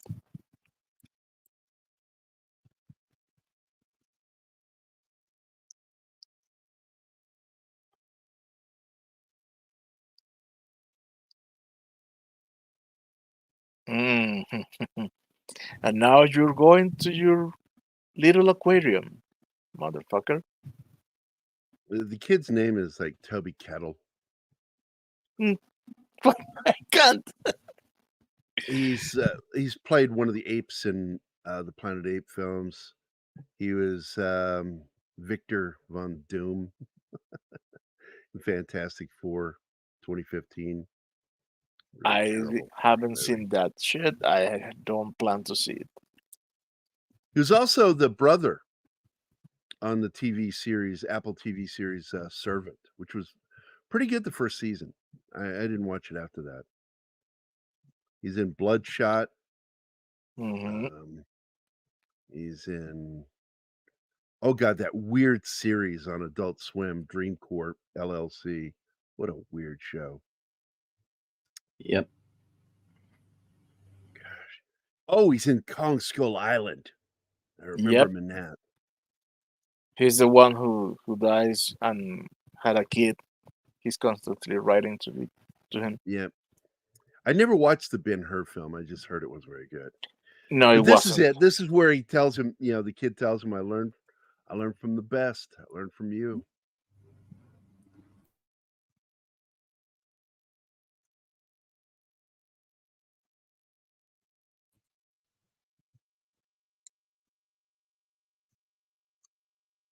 It's such a great ending. And then we get the promise of another film. Now I'm going to be a real rock and roller. Nope. Here, you can. Let me try to get that frame again. Oh, well. We can rewatch 2 or maybe 5 slides. Because I really wanted to be to assure that I was going to get that broken promise. Here it is. God damn it. At least give us a fucking comic book like Buckaroo did. Yep. 16 years. What the fuck, guys? That just reminds me, at the end of No Time to Die, they say James Bond will return. Just go. That's hilarious. After you fucking killed him at the end of the movie. They should have. This is a film that had a huge impact on Vindicated, and he stars in it. Oh, Brian Cox. How come we haven't watched that one yet? It's never come up until just now. Now you and know. I really do like the film. It has a down ending, but I really like the film. Well, let's have a well done down ending because I mean, it doesn't have a very high score. It's under 6. Okay. But I thought it was a good film. And I like that final fight scene at the end. Ashley Thomas is in it. He's really good. Oh, Brian Tony Cox, Curran. nice. Fucking love this guy. He's in it. So War Monkey. rock just and roll. joined Hey, us. War Monkey's here. What's up, buddy? Hey, Our well, chat rock went and roll. silent in the past 40 minutes. Yeah, there's just nothing to talk about. There's not that many people watching. Normally we have a higher audience, but I don't think that many people are interested in this movie. This is one of those films I love, so I don't expect everybody else to love it. But it is a good film. I consider it one of Guy Ritchie's best films. I don't think it's his best film, but I put it up there as one of his best films. What I got would to you be say honest. is his best one? Boy, Snatch. To me, Snatch. I got to say Snatch.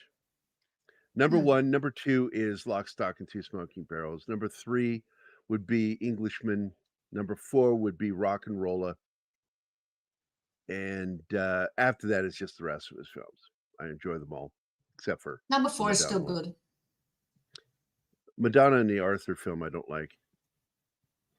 Yeah, Lock, Stock's my favorite. Yeah, he's in Underworld too. Yeah, good. I fucking love that. Hey, what's in the house? Right, Wade, what's up, buddy? That's a we've breach. already. Yep. So should I play that video again? And Max Demon is here too. Here's your backdoor video.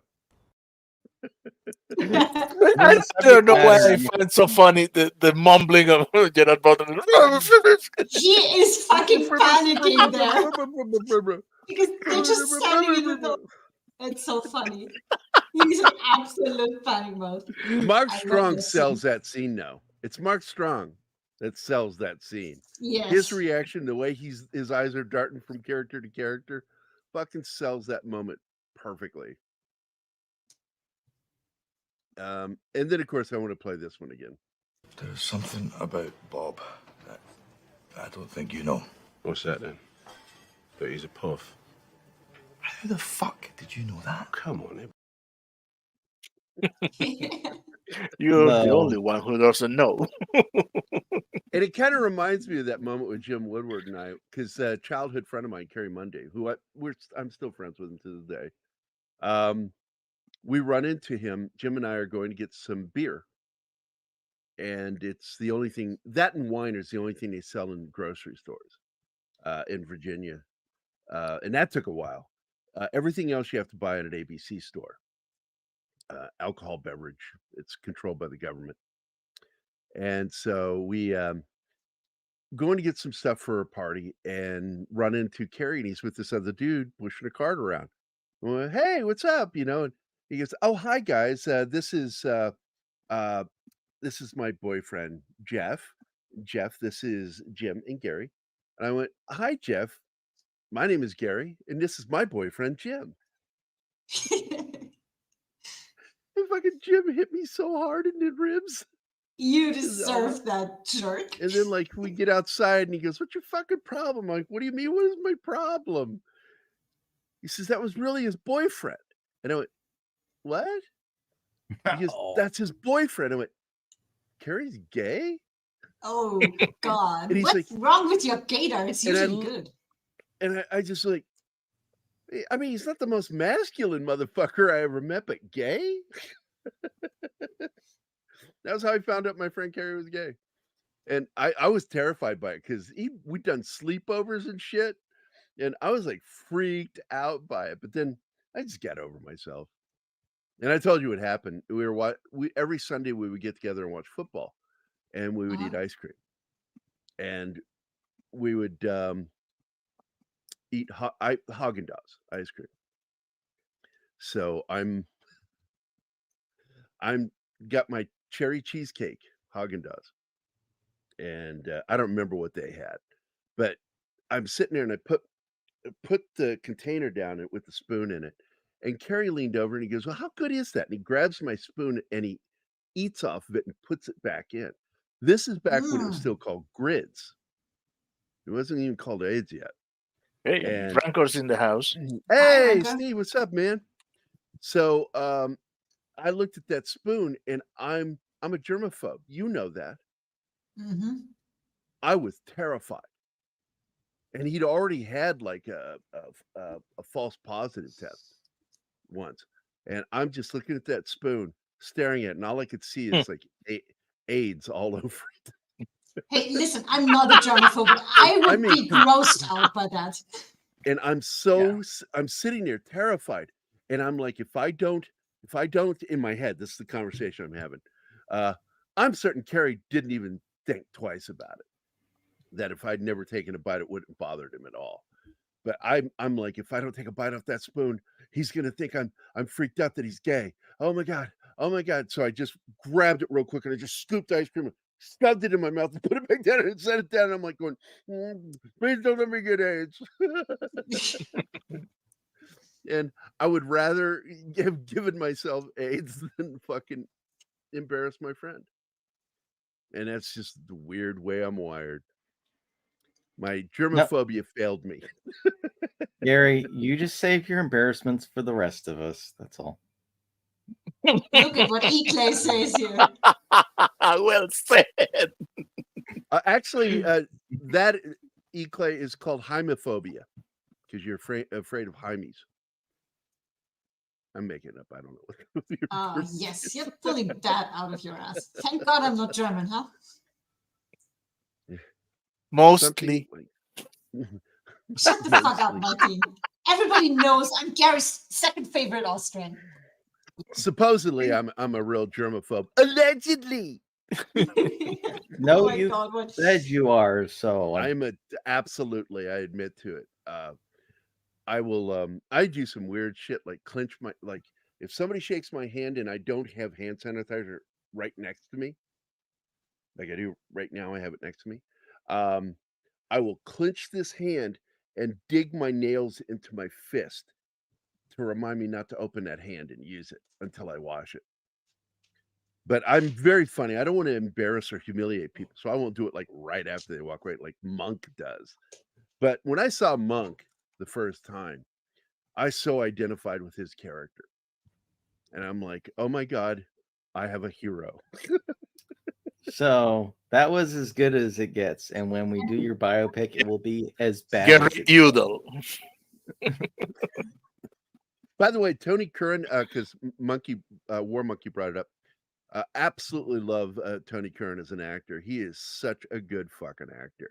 One of my favorite roles that he played was he played the part of the artist that cut his ear off. Van Gogh. Vincent Van Gogh. Yeah, he plays Vincent Van Gogh in Doctor Who. A great episode. One of my favorite episodes of Doctor Who. Oh, yes, I remember that. At the end, He did some really good stuff. What was that movie he did with the kid that played Kirk in Star Trek, JJ Star Trek? Chris Pine. The Outlaw King. The Outlaw King. Another great fucking movie. I felt like it could have been better, but it was still pretty good. So, but any last thoughts on the film, guys? Yes, I it's know we're awesome. all disappointed no sequel. If you haven't seen it, go see it. You won't regret it. It is one of Guy Ritchie's best films. Not his best film. I agree. Martin and I agree on this one. It's Lock, Stock, and Two Smoking, or no, Snatch. No, Snatch. Then Lock, Stock, and Two Smoking Barrels, and followed then by, yeah, definitely. I just I forgot like the name of the film. The other one he did. I like Revolver, but Revolver is more contemplative. It's not as It's on the not list a of fun other movie. good films by him. I don't consider it one of his better films. I consider it one of his good films. But when I let me look at it real quick. So we got. I'm going to go back again. Number one is Snatch, even though it's a second film. Number two is Lock, Stock, and Two Smoking Barrels, which is his first film. I like Revolver, but it's not on the list. Followed by where's it at? The Gentleman, which he did in 19, and then back to ROCKNROLLA, and then the rest of the films as they came out. I just like them. So that's really the order of my favorites of his. And I think Guy Ritchie is absolutely an underappreciated writer. I absolutely prefer his writing over Quentin Tarantino's or the guy you brought up that did 28 Days Later. Danny Boyle. Danny Boyle. I think he's a better writer. I think it's because of the kind of audience he goes for. He's definitely trying to be a commercial mainstream Well, he has a niche. director. He has a niche. There's no question about it, Shinovsky. You're And right. he do it magnificently. Do it magnificently. He do it. He do it well. Hey, man. As someone who's busting their ass to try to get their own film stuff out the ground, I appreciate anyone that can get a career going as long as he has. And I feel bad for him right now because he's had two misses. Major misses. Man from U.N.C.L.E. was a huge miss. It did not do well. And now he's got this new film that looks like it's tanking. I hope it makes its money in the VOD department. I really do. This is not a good position for him. Actually, it's at 13 million right now. And next week is when they start pulling films. They usually give a film 2 weeks before they start pulling them. It does not get more audience in the interim. I hate that. And I blame Alan Richardson on that, as well as the studio for its marketing on it. The beginning is marketing. The Richardson definitely does not help. I was only seeing it on the small screen. I'd see commercials for it. I never saw any major. I've been to movies. I go to movies. I never saw a trailer for it in the theater. Yeah, that's definitely not a good sign. So, but once again, this was supposed to have a sequel, and I'm always going to keep my fingers crossed that it gets a sequel because the script is done. All he's got to do is figure out the schedule, and that was the problem. Everybody started getting busy. Yeah. Gerard Butler in particular. He became a movie star. The movie is being rediscovered on streaming services and gaining audience, so that's a good thing. Maybe we should start an internet campaign on Twitter and everywhere. Well, we're doing our part by discussing it on our show, pushing it. I mean, we're small, but everything counts when it comes to this. Every little bit counts. Allegedly. Jesus Christ. I should never have said that. I regret using that word at the beginning of the show. Now, next week, we're going to be doing The Departed. So let me share my screen. Anima and I will watch it this week together. Yep. So if you keep the camera rolling. God, I will show that. I am showing that interview, dude. Oh, we have to. That is hilarious. That is so fucking funny. Yeah. The Chief already did that. So I recommend you to go watch the Chief episode so you can have another perspective at the same film, because he's going to talk about the history of the mob and and the informants, and Specifically the everything. Irish mob. Yes. Hey, here's an idea. Couldn't we try to get the chief on as a guest when we discussed it? Because he obviously has things to say about it. That's a good one, Gerry. You should That do would be that. fun to have the chief on a Saturday as a guest. I have to talk to him? How dare you? You want me to talk to him? Yeah, you talk all the time. Come on. But, you know, basically what the story's about is Whitey Bulger. It's a fictional depiction of Whitey Bulger and the Winter Hill Mob. That was it. The Winter, right? Is it Winter Hill Mob? The Boston Irish mob group? I am not versed, You're that gonna make me versed look it in up. that matters. Hold on. Yeah. Did I see not Tony my kind Stark of pop in? mobsters. Yes. Hi, Tony. Why, hello. It's been a hot minute, but I had a little extra time and figured I swing by. I saw Guy Ritchie on the big screen and was just like, well, hello there. I don't think I've ever been on a panel with you. Have I? Winter Hill Gang, right there. We were on the panel. I think it was a subscriber celebration the last time that we shared a panel. Oh, yes, that one. Right. Yes. We had a Yes. lot of people on there. So let's see. Yeah, Next week is The Departed, followed by Fallout the next week, which will be fun. The whole show in one episode. Yes. I would like to join Okay. for Fallout. I do a Fallout show on my channal. I would like to join for that. I am a Fallout Absolutely. aficionado. Join us for that. Noted. Yep. Well, make sure you get the link. We already have the opening video figured out. Which I run Fallout products, in-game product commercials on my Fallout show. I advertise Absolutely. Cram, Grey Tortoise cigarettes, Nuka-Cola, the Corvega Chrysler Atomic V8, and more. I like some of the collectible toys you can buy for the game, like the Nuka-Cola ray gun. It's really cool. Zap we that will thirst. be doing Chinatown for my birthday. What? And, No. That was supposed to be No. True Lies. Forget about it, Gary. It's Chinatown. No, you wanted True Lies for your birthday, Gary, because it's Arnold. Oh, Arnold. So we'll do Arnold for my birthday. Oh. So Chinatown needs to be moved to July. And then the next week is Strange Brew, which is absolutely one of my favorite films, comedies of all time. I love that movie. Anima will not enjoy it, I'm sure, because it's too silly for me. I think there's a chance it might be too silly for me, but I'm like, shut up. It's got Max von Sydow in it. yeah. Yeah. I hear that a he's lot always from him. good. Shut up. No, So I hear that you are probably going to need somebody to wish you a happy birthday. Actually, my birthday comes first. Just saying. Happy birthday! You do know you sound like an Austrian hick. Oh yeah, that's kind of the idea. Screw your birthday. Screw your freedoms. No. I'm trying to find that video right now. Which The one? birthday video I've got. Oh no, you don't get to play that. You don't get to Here play it that is. for me until Wednesday. Here it is. Happy fucking birthday! Yeah.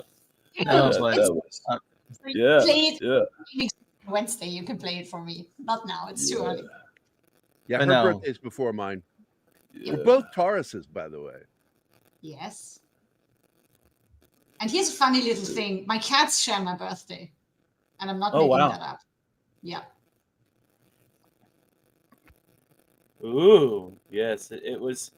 Fallout was a big surprise, man. I went in Yes. thinking I was going to have to, like, you know, bash my head against the wall until only a bloody stump remained, but I was pleasantly surprised.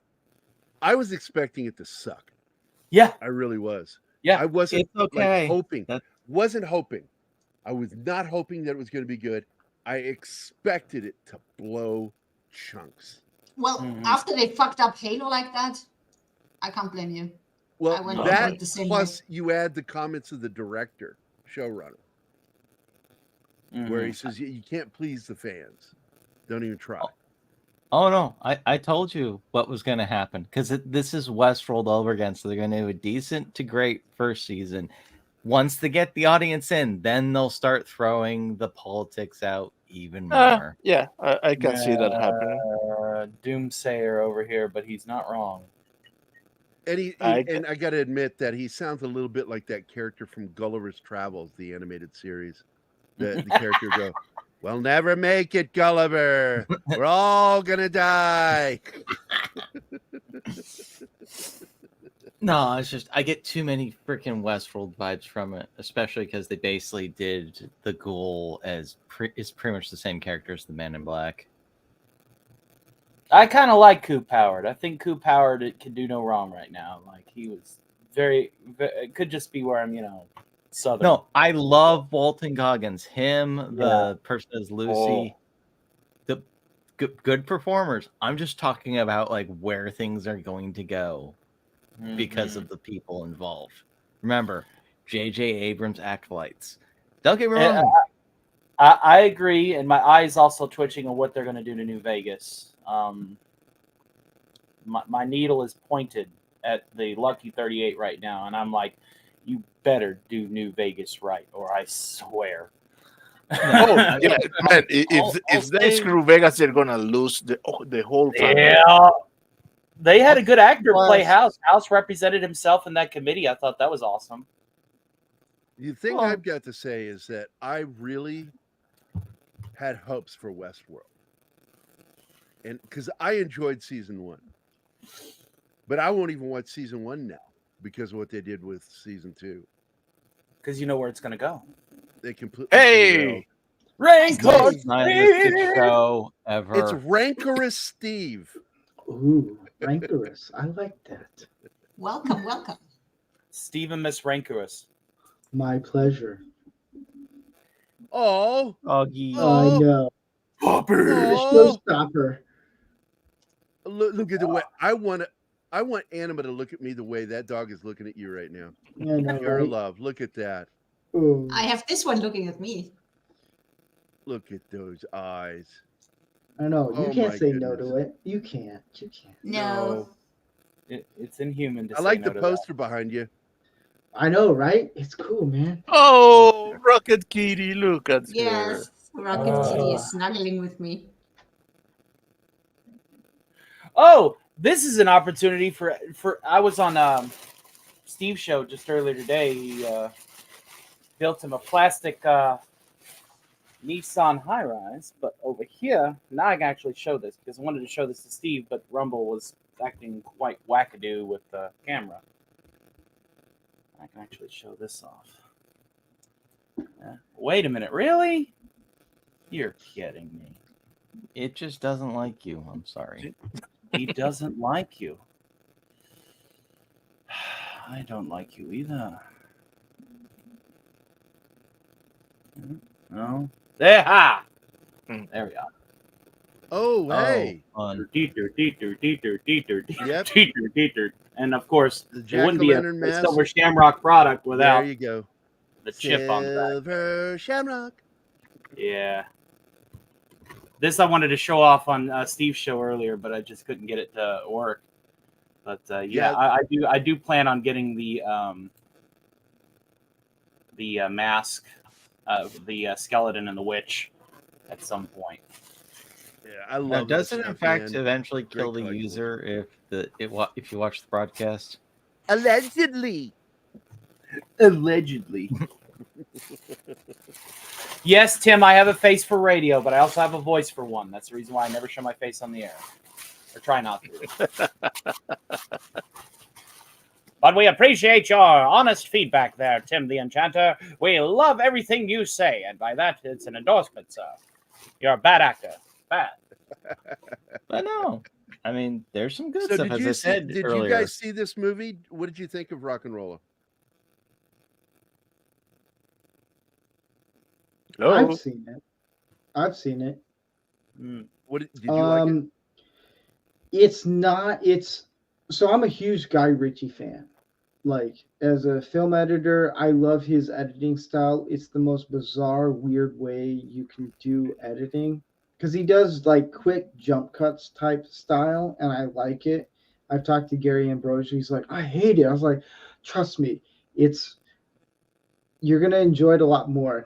I think he's kind of seen the light of it, but this one is kind of like his weird film for Guy Ritchie. It's not his greatest, and it's not his worst one. He's done a Madonna one.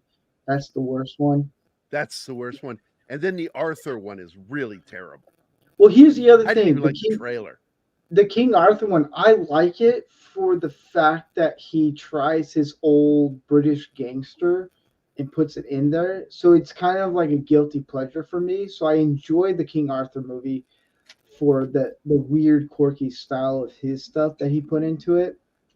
But this one, it's weird because I enjoy it so much that it doesn't feel like a Guy Ritchie movie, but it does at the same time. It's kind of like in the middle. Like he wanted to try something new. Like he wanted to branch out and do something, and it works and it doesn't, but I enjoy it very much with like Gerard Butler's sense of humor. Like his Guy Ritchie's comedy, his sense of humor is very dark and just not everyone likes it, but he pulls it off really well. And I like how he always has like there's two groups of people, and they always end up meeting in the end, and it works out beautifully. And I don't know, I just like the movie ROCKNROLLA. It's such a bizarre movie for him to do, and I love it for that. That scene, you saw the clip. Yeah, I play that scene is absolutely one of my favorite moments in movie history. Just him laying there strapped down with a ball gag in his mouth, and these Russians with knives and shit in their underwear, and Mark Strong's a lot of vodka. Don't forget the vodka. He's looking around like, what the hell is going on in here? And he reaches down, grabs the remote, makes eye contact with Gerard. Gerard's like, don't go.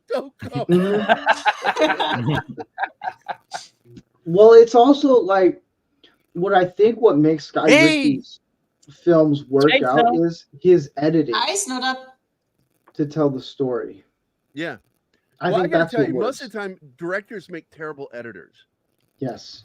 Because they tend to leave too much in a scene because they're so in love with the scene, the way they directed it. And Guy Ritchie's the opposite of that. He cuts and cuts. And I like the way he does it. By the way, Snowdub is here. What is up, my brother? It's great hanging out with him last night on Loki's and his show. I'm going to have to go hang out with him on his other show. Because with him and the other puppets, I got to hang out with them. Did you see Tim's question here? No. Yeah, Event Horizon. Oh, I We did have see that. not I just done that yet, I think. He's not going to like my responses. No, I'm not. Oh, come on. Also, man. Tim, you do realize that I have to watch all these movies, and I'm not keen on watching Event Horizon. I'm really not. Look, I like the It's film. not I that saw it in the scary. theater. It's not that scary. It's Hellraiser meets The Mouth Shining. of Madness meets Hellraiser in space is all that it is. Hellraiser, Mouth of Madness, and Alien in space. It just I just sat there and I'm like, it's not broadening the horizon for any of the genres for me. And so I enjoyed it. I watched it. I liked it. I didn't love it. I liked it. And that's the What best I movie can is say this? about it. Event Horizon. Event Horizon. Oh, yeah. So, well, thanks, Snowdub. Appreciate it, brother. good Normally to we have see a you, bigger Snow. crowd on Saturday watching, but I didn't really expect that many because ROCKNROLLA is this is a film for people who love movies. Mm-hmm. This is for movie fans, real serious cinephiles. ROCKNROLLA fits into that. Guy Ritchie just is. I fucking love Guy Ritchie, man. I love his writing. I will take his writing over Quentin Tarantino's or I keep forgetting his name that did Danny 28 Days Boyle. Later. Danny Boyle, any day of the week. I think Well, he is the better writer of the three. Tarantino is too full of himself. I talked to Gerry. So have you guys seen the new Guy Ambrosia? Ritchie movie? Yeah, Gerry Ambrosia. Sure, we'll go with that one. Ambrosia. Yeah, Ambrosia. Have you seen the Ministry of the latest Guy Ritchie film? I've not seen it. Okay, so he ended up seeing it. I saw it day before he did, and we both agree Guy Ritchie is Quentin Tarantino, but better. He is. He's better at writing dialogue that sticks to the fucking story. This is a problem Quentin Tarantino has, is he doesn't know how to write dialogue that moves the story forward. He knows how to write snappy dialogue, memorable dialogue, but when you look at it, it's like that scene could have taken place at any point in the film. Mm-hmm. All right. It didn't do anything for the story. And the first thing they teach you in screenwriting is dialogue is there to push the story forward. Yes. Constantly pushing the story forward. And Quentin goes against that. He doesn't understand how to write a second act. He meanders all over the place with the second act. And then his first acts are great. Man, he nails his first act. Second act meanders everywhere. And then third act, and sometimes just to be even more fucking difficult, he'll suddenly throw narration in. I The hate third that. act. And dude, I'm sitting there watching Hateful Eight. I'm serious. I'm watching it I've fallen on asleep. TV, and I kept hitting buttons going, why am I getting director commentary? Why am I getting, I kept hitting the audio, like, what the fuck is going on? I was weirded out. And I'm like, this is in the movie? And he also broke another rule. Never introduce a character after the first act, a major character. Yes. Now talking about them, you can kind of get away with it. But the fact is they don't establish really who this character is that they introduce in the third act, who is played by Tatum, whatever his name is. Channing Tatum. Channing Tatum, yeah. That is just such a no-no in writing. And I was just so infuriated at the film, and yet I still love it, but I also really hate it. It is one of those films that I love for certain things and hate for other things. And I always come back to the fact that Quentin Tarantino has really made only 2 really good films. And I'm really iffy about the first one, which is Inglourious Bastards. Because to me, the movie is the first scene. Yeah. My wife loves that movie. I like the first half, and then the rest I'm like, eh. The movie theater thing is where they lost me in the movie theater, but I stuck with it. Like, here's the difference between Tarantino and Guy Ritchie. Guy Ritchie, he comes from an editor's background, and you're right about how directors and editors. It's a lot of directors nowadays come from an editor's background because we have to direct the whole thing. Like, I remember when I was editing, I wouldn't get the script, I'd get the footage. I was like, well, what am I supposed to do with this?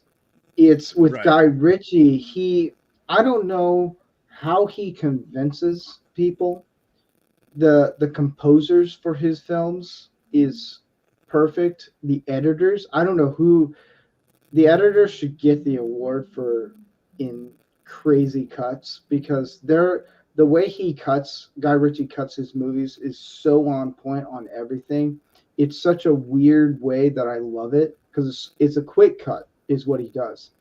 It's the dialogues. And I watched The Covenant, and it's the only film he's done. What a great movie. Dude, the cuts are longer. It's not his thing, and I think it's his greatest achievement in film. And then you get to his latest one, where it's like, it's fantastic. I'm like, dude, you've taken what Tarantino's done with the whole German soldiers and all that stuff. Because I don't know if I can say the word on YouTube. On Rumble, I could, but Yahtzee. Yahtzees. It's Guy Ritchie pretty much told Tarantino, I can do it better than you. And his last movie is phenomenal. I love it. And ROCKNROLLA is such a grunge type movie for me that I love it. The cast is perfect. It's I love grindy, it. yeah. I love British films way more than American films. So often it's true. It's true. It is. My The problem writing with is so many better. writers is they don't understand irony, which is not Guy Ritchie's case. He knows irony and plays with And it. he's not woke at all. No, he's He very just wants based. to make movies. He wants to tell stories. He's very based in his storytelling. By the way, Snow Dub, this is our lineup for October for horror. We're going to be doing The Shining. We're going to be doing American Werewolf in London. Oh, wow. We're going to do a classic rock horror musical called Rockula, and Innocent Blood, which is another favorite of mine. And 2 John Landis. Yeah, 2 John Landis films. Because John Landis is my other favorite. Carpenter is my number one favorite. I mean, if you look at my top 10 list of films, the top 5 are either Ridley Scott or John Carpenter. Makes sense. You know, Blade Runner, The Thing, Escape from New York, Big Trouble in Little China, The Duel, or The Duelist. Perfect. Duelist. Top 5 The movies. Duelist was great. And, well, hopefully I'll be able to make it to The Shining so I can show off my Jack Nicholson.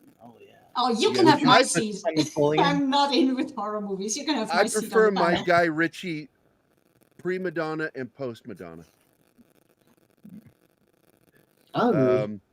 What a terrible film he made. Dude, that my wife, after we watched the latest Guy Ritchie movie, she's like, I want to watch all the Guy Ritchie movies. I was like, there's one we're not going to watch. She's like, what's that? Madonna. She's like, she's been in a movie. I knew then and there. I was like, all right, we're never going to watch He's in a good movie from the 80s because she Yeah. can ruin it. Is Desperately Seeking Susan. It's a great film. She was in Evita too. I've never watched it. I don't want to watch it. She can't Don't. sing. You know, I hate her singing voice. I'm just saying she was in there. the original actress that played it on stage was the best Evita Peron. And I don't want to hear anybody else but her. So, fuck Madonna. And I don't mean with my dick, but with somebody else's dick. Well, see, Gary, that was the problem. Too many people I like did that one.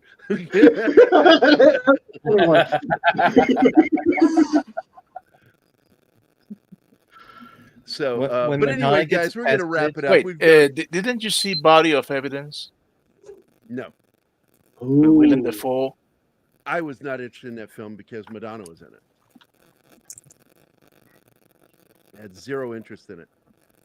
If Madonna's in it, I'm not interested in it. The only reason I saw Desperately Seeking Susan was because I didn't hate her yet. And after 89, I really disliked her.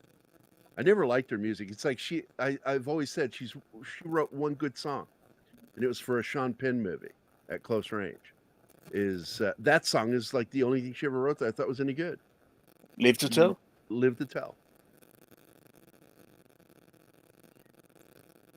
Oh my God, Tim. Tim, what the fuck is wrong with you? everything. Are we gonna play the 9th? Please say it. I'm just relieved that even Gary thinks something is wrong with Tim for suggesting that. Thank you. That's what I'm saying for until now. I love Tim, but there is really something wrong with him. He's not all there. He will send me. He sends me great memes. They will crack me up, and then there'll be that one meme. I'm like going, "What the fuck?" Oh, and it's so fun when he does that while I'm hanging out with Gary because he's constantly checking stuff, and whenever his face falls, I know somebody sent him something fucked up. Because I have a second screen right here to my right. Yep. And so you'll see me. I'll go, and I'm looking at the other screen right now, seeing what's going on. So we're definitely going to do for Halloween The Shining, American Werewolf in London, Rockula, and Innocent Blood. Innocent Blood is one of those films that I felt just sort of didn't get the attention it deserved. I think it's a really fun film. It's Would you ever do parody Halloween movies? I don't know. Parody. I'm iffy with parody. You'd have to. Okay. I'd have to go by case. Pick a film and Like- tell me if I would consider doing it. Like Cabin in the Woods. Yeah, I didn't like that. I did not like that film. Okay, unpopular I get why opinion. some people don't like it. I liked it for the fact that it was a complete parody, and then there's like Wait, hold on. I'm sorry, brain fart. I'm thinking of that other film, Cabin. You're thinking Fever. of Cabin Fever. I hated that movie. Oh. Cabin in the Woods. I fucking love that movie. Yes. I laughed my I ass don't. off at it. It was wonderful, and it was basically the gang. That's Scooby Doo gang. Yeah. And I caught that, and I'm like, oh my god, that's the gang from Scooby Doo! Holy shit, they're killing them. I love the I fact hated that it. it's got a meta commentary on the horror movie audience. That's what I love about that film. And JJ That's was why I involved hated with it. that. Normally I don't like stuff that JJ's involved with. I liked his Mission Impossible, but take note, Tom Cruise didn't work with him anymore. He's no longer involved. Well, after would the you one ever movie. do? Would you ever do Tucker and Dale versus Evil? Fuck yes. That's a great I'd be on film. there. Yeah. I The love that scene movie. where he is running with the kids through the woods, he's looking over at him. I lost my shit. I was in hysterics, and that we haven't gotten a sequel to that. Pisses me. The kids off are killing to this day. themselves. He threw himself into a wood chipper. Now Tim wants Killer Tomatoes. I enjoyed those films, but I don't know if I would ever cover them. I'd have to be in the right kind of mood to want to do that. How about Killer Clowns from Space? Fuck yes, I would. I'm friends with the Chiodo brothers. I fucking love that movie. I love Critters, and I love that film. And I'm so glad we finally getting a sequel to Killer Clowns. There's That a game was I my hated that movie. It's so stupid. I'm sorry.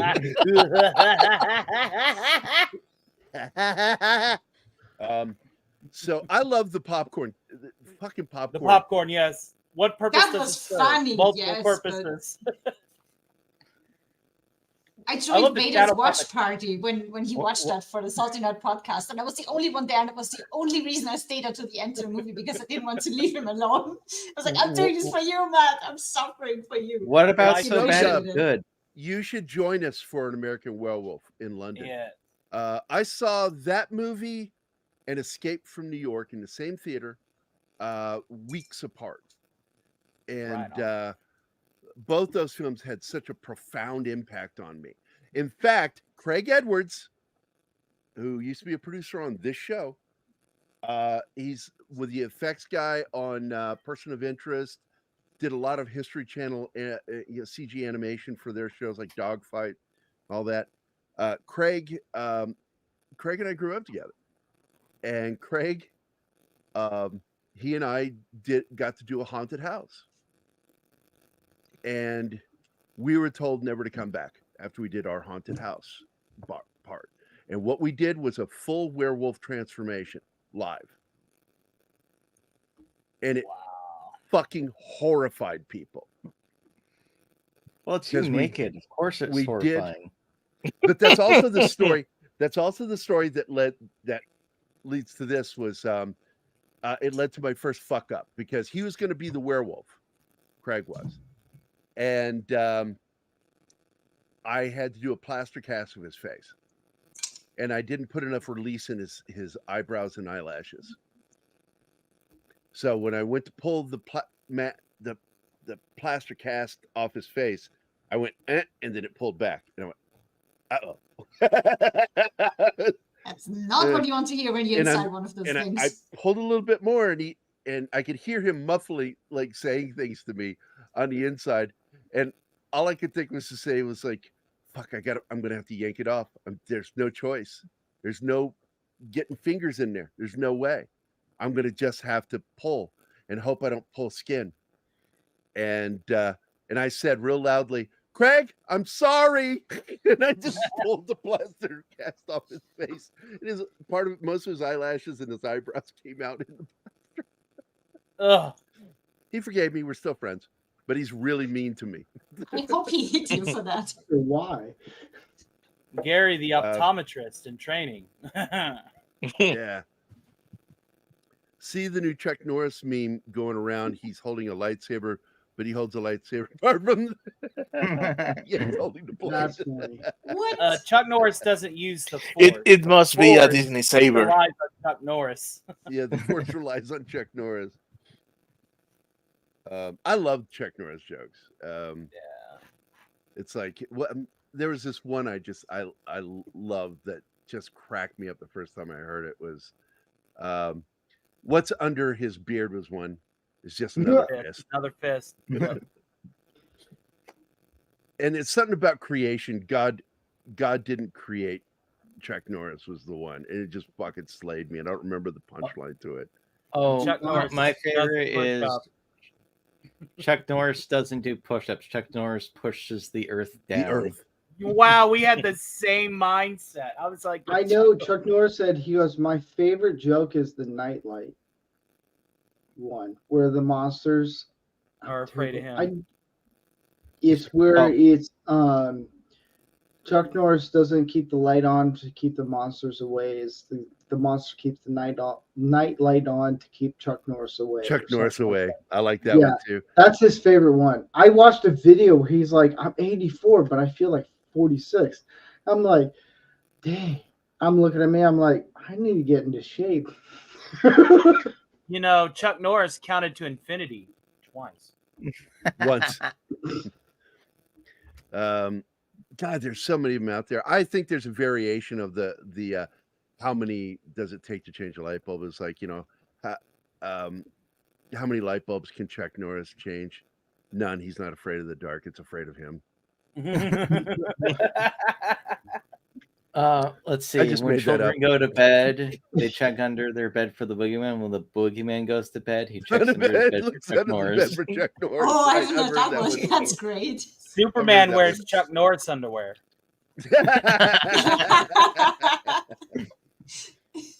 And you know what? That's something we should probably look at doing is some of the best Chuck Norris films. Like my favorite Chuck Norris film is Good Guys Wear Black.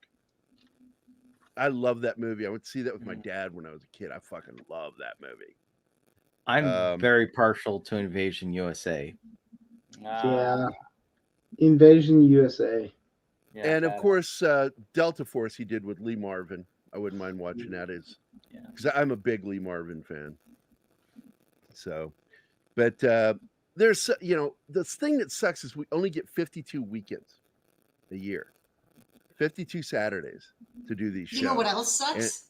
And I get so limited in what I can do. But Fridays, now that I'm considering doing TV shows on Fridays instead of turning TGIF into something about a specific TV show, I think that's a good idea. Anima came up with that earlier. Sometimes I'm clever. You know what else sucks? Chuck Norris' birthday was in March, so wasn't it we have to wait until we do a or special show on NBC? him. Wasn't it CBS or NBC that did the TGIF sitcom blocks? Yeah, back in the day. That's where I got it from. Yeah, that's where I got the TGIF from. Thank God it's Friday because you had Fridays, which introduced us to Michael Richards for the first time. I used to watch that thing religiously. Hey, Cam comes in the house.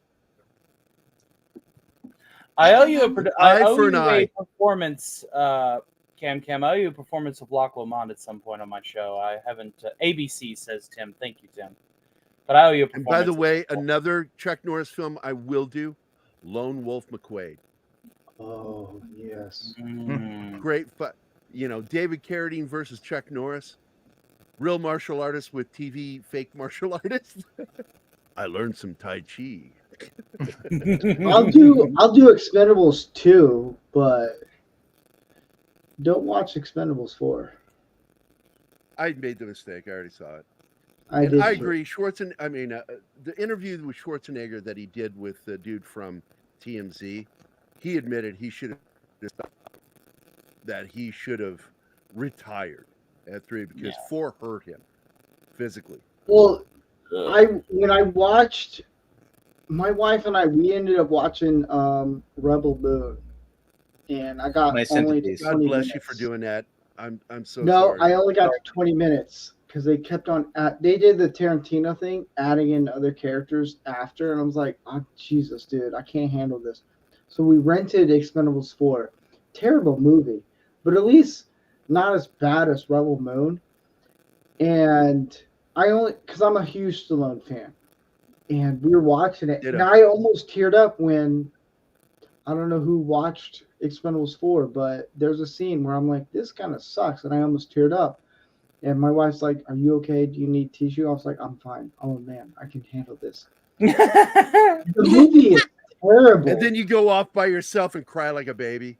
Yeah, real men cry but alone. Stallone said to Jason Statham, who's like, "I really want to do another Expendables." It's such a terrible movie. He's like, "It's all on you. This is all on you. I'm going to show up. That's it." And God, you can tell. Now, Talk Statham about almost green died. screen. Talk about green screen that needs to be fixed. Oh man, it's just man. But anyway, Tim brings up something here that's important. Is I've already said that we would definitely cover Prisoner. I hadn't considered Danger Man, but Danger Man would be something we'd probably cover too, because technically it is a prequel to The Prisoner. People say It's they said it's not, but the fact is the photo that they show at the beginning of The Prisoner of him is from Danger Man. Oh. He also says Drake in like Once Upon a Time. I am a free man. Yep. I'm a big fan of The Prisoner. Big fan. Hated the remake, the reboot. And I like not Henry, what's his name? Ian McKellen? No, Cavill, or whatever his name Henry is. Cavill? No, that played Jesus in... Caviezel. Oh, Jim Caviezel. Yeah, but I hated that remake of The Prisoner. It was terrible. Yep. Terrible. But that's Baby Jesus. Yeah, he's coming. I guess he's coming back to play older.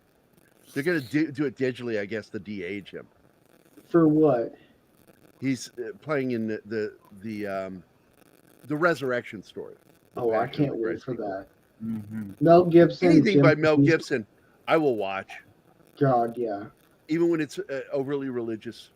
I'll have to send you an AI photo of Mel Gibson as Mad Max now. It is amazing. No, I've You seen need that. to send that to Dude, me too. I saw it. It was great. I think you sent that to me, didn't you? I think I did. Yeah, you did send that to me. I want that. I saw that so and I'm bad. like, fuck yeah. Fuck. Please. Yeah. Now they're doing. Please bring him back. Yes. Miller is such a coward. He really is. Okay, so I liked the latest Mad Max Fury Road. I liked it for the cinematography, editing, everything. It was probably one of the best editing I've ever seen in a long time. And he's like, people are like, "Oh, we want a Furiosa film." Okay, why? There's no Mad Max in it. Nope. Like Tom Hardy did decent. He did okay, but oh man, When he was strapped to the front bumper. Put Mel Gibson as an old man, like old Logan, as well. Hey, we might get that with Tom Conkle, because at least I consider the art he's done for Island in the Stars has cast him in his film, so hopefully this will come to fruition. But hey, I really got to wrap it up, guys. I've not eaten anything today, and I know my blood sugar is like really low. But it was great having you guys on. I want to thank everybody for being here. Everybody in the chat, I want to thank. Let's get to that thank you. Tim, Penny, Christian Delorme, E. Clay Thomason, DJ Play Nice, Zax, aka Kyle. Tim's Talk was here. Arwen Avalon was here. The lovely Sherry, War Monkey. I'm not saying that there's a conspiracy, but I noticed that whenever you see Arwen Avalon, Pat Stevens not far behind. I'm just like, what is with that? The lovely we had Sherry. 2 Tims today. That's weird. War Monkey. That's right. We had 2 Tims. War Monkey. Wade was here. Max Demon was here. Our good friend who's on with us right now, Ranker Steve. Snow Dub dropped in. And of course, Cam's Crash Courses was here. Always love seeing you guys. It's always great. It doesn't feel like a show until some of my friends show up. That's how I feel. And does that make me a bit of a sentimentalist? Maybe. Little But bit. if it does, my Yeah, attitude is nothing wrong with fuck that. you then. Fuck all of you. Have a great We weekend. fucking I hate you didn't too, do Gary. nothing. It's not always about people you, know- Martine. People have now caught on that I only say fuck you to my friends. Fuck you, man. Fuck you. So have a great Saturday. Fuck you, Shinotsky. Fuck you. Yeah. Cocksucker. Fucking kids. There you go. This evening is ruined. Look. Fuck you, Gary. So we're out of here, guys. It was a fun show. I hope everybody enjoyed the chat. We veer off way too much. ADD, man. It's ADD theater. Squirrel. What? Squirrel. Squirrel. Wait, dinner? So, Brian. Women? Play Brian. I keep getting told that it's a good show. To that I respond, allegedly.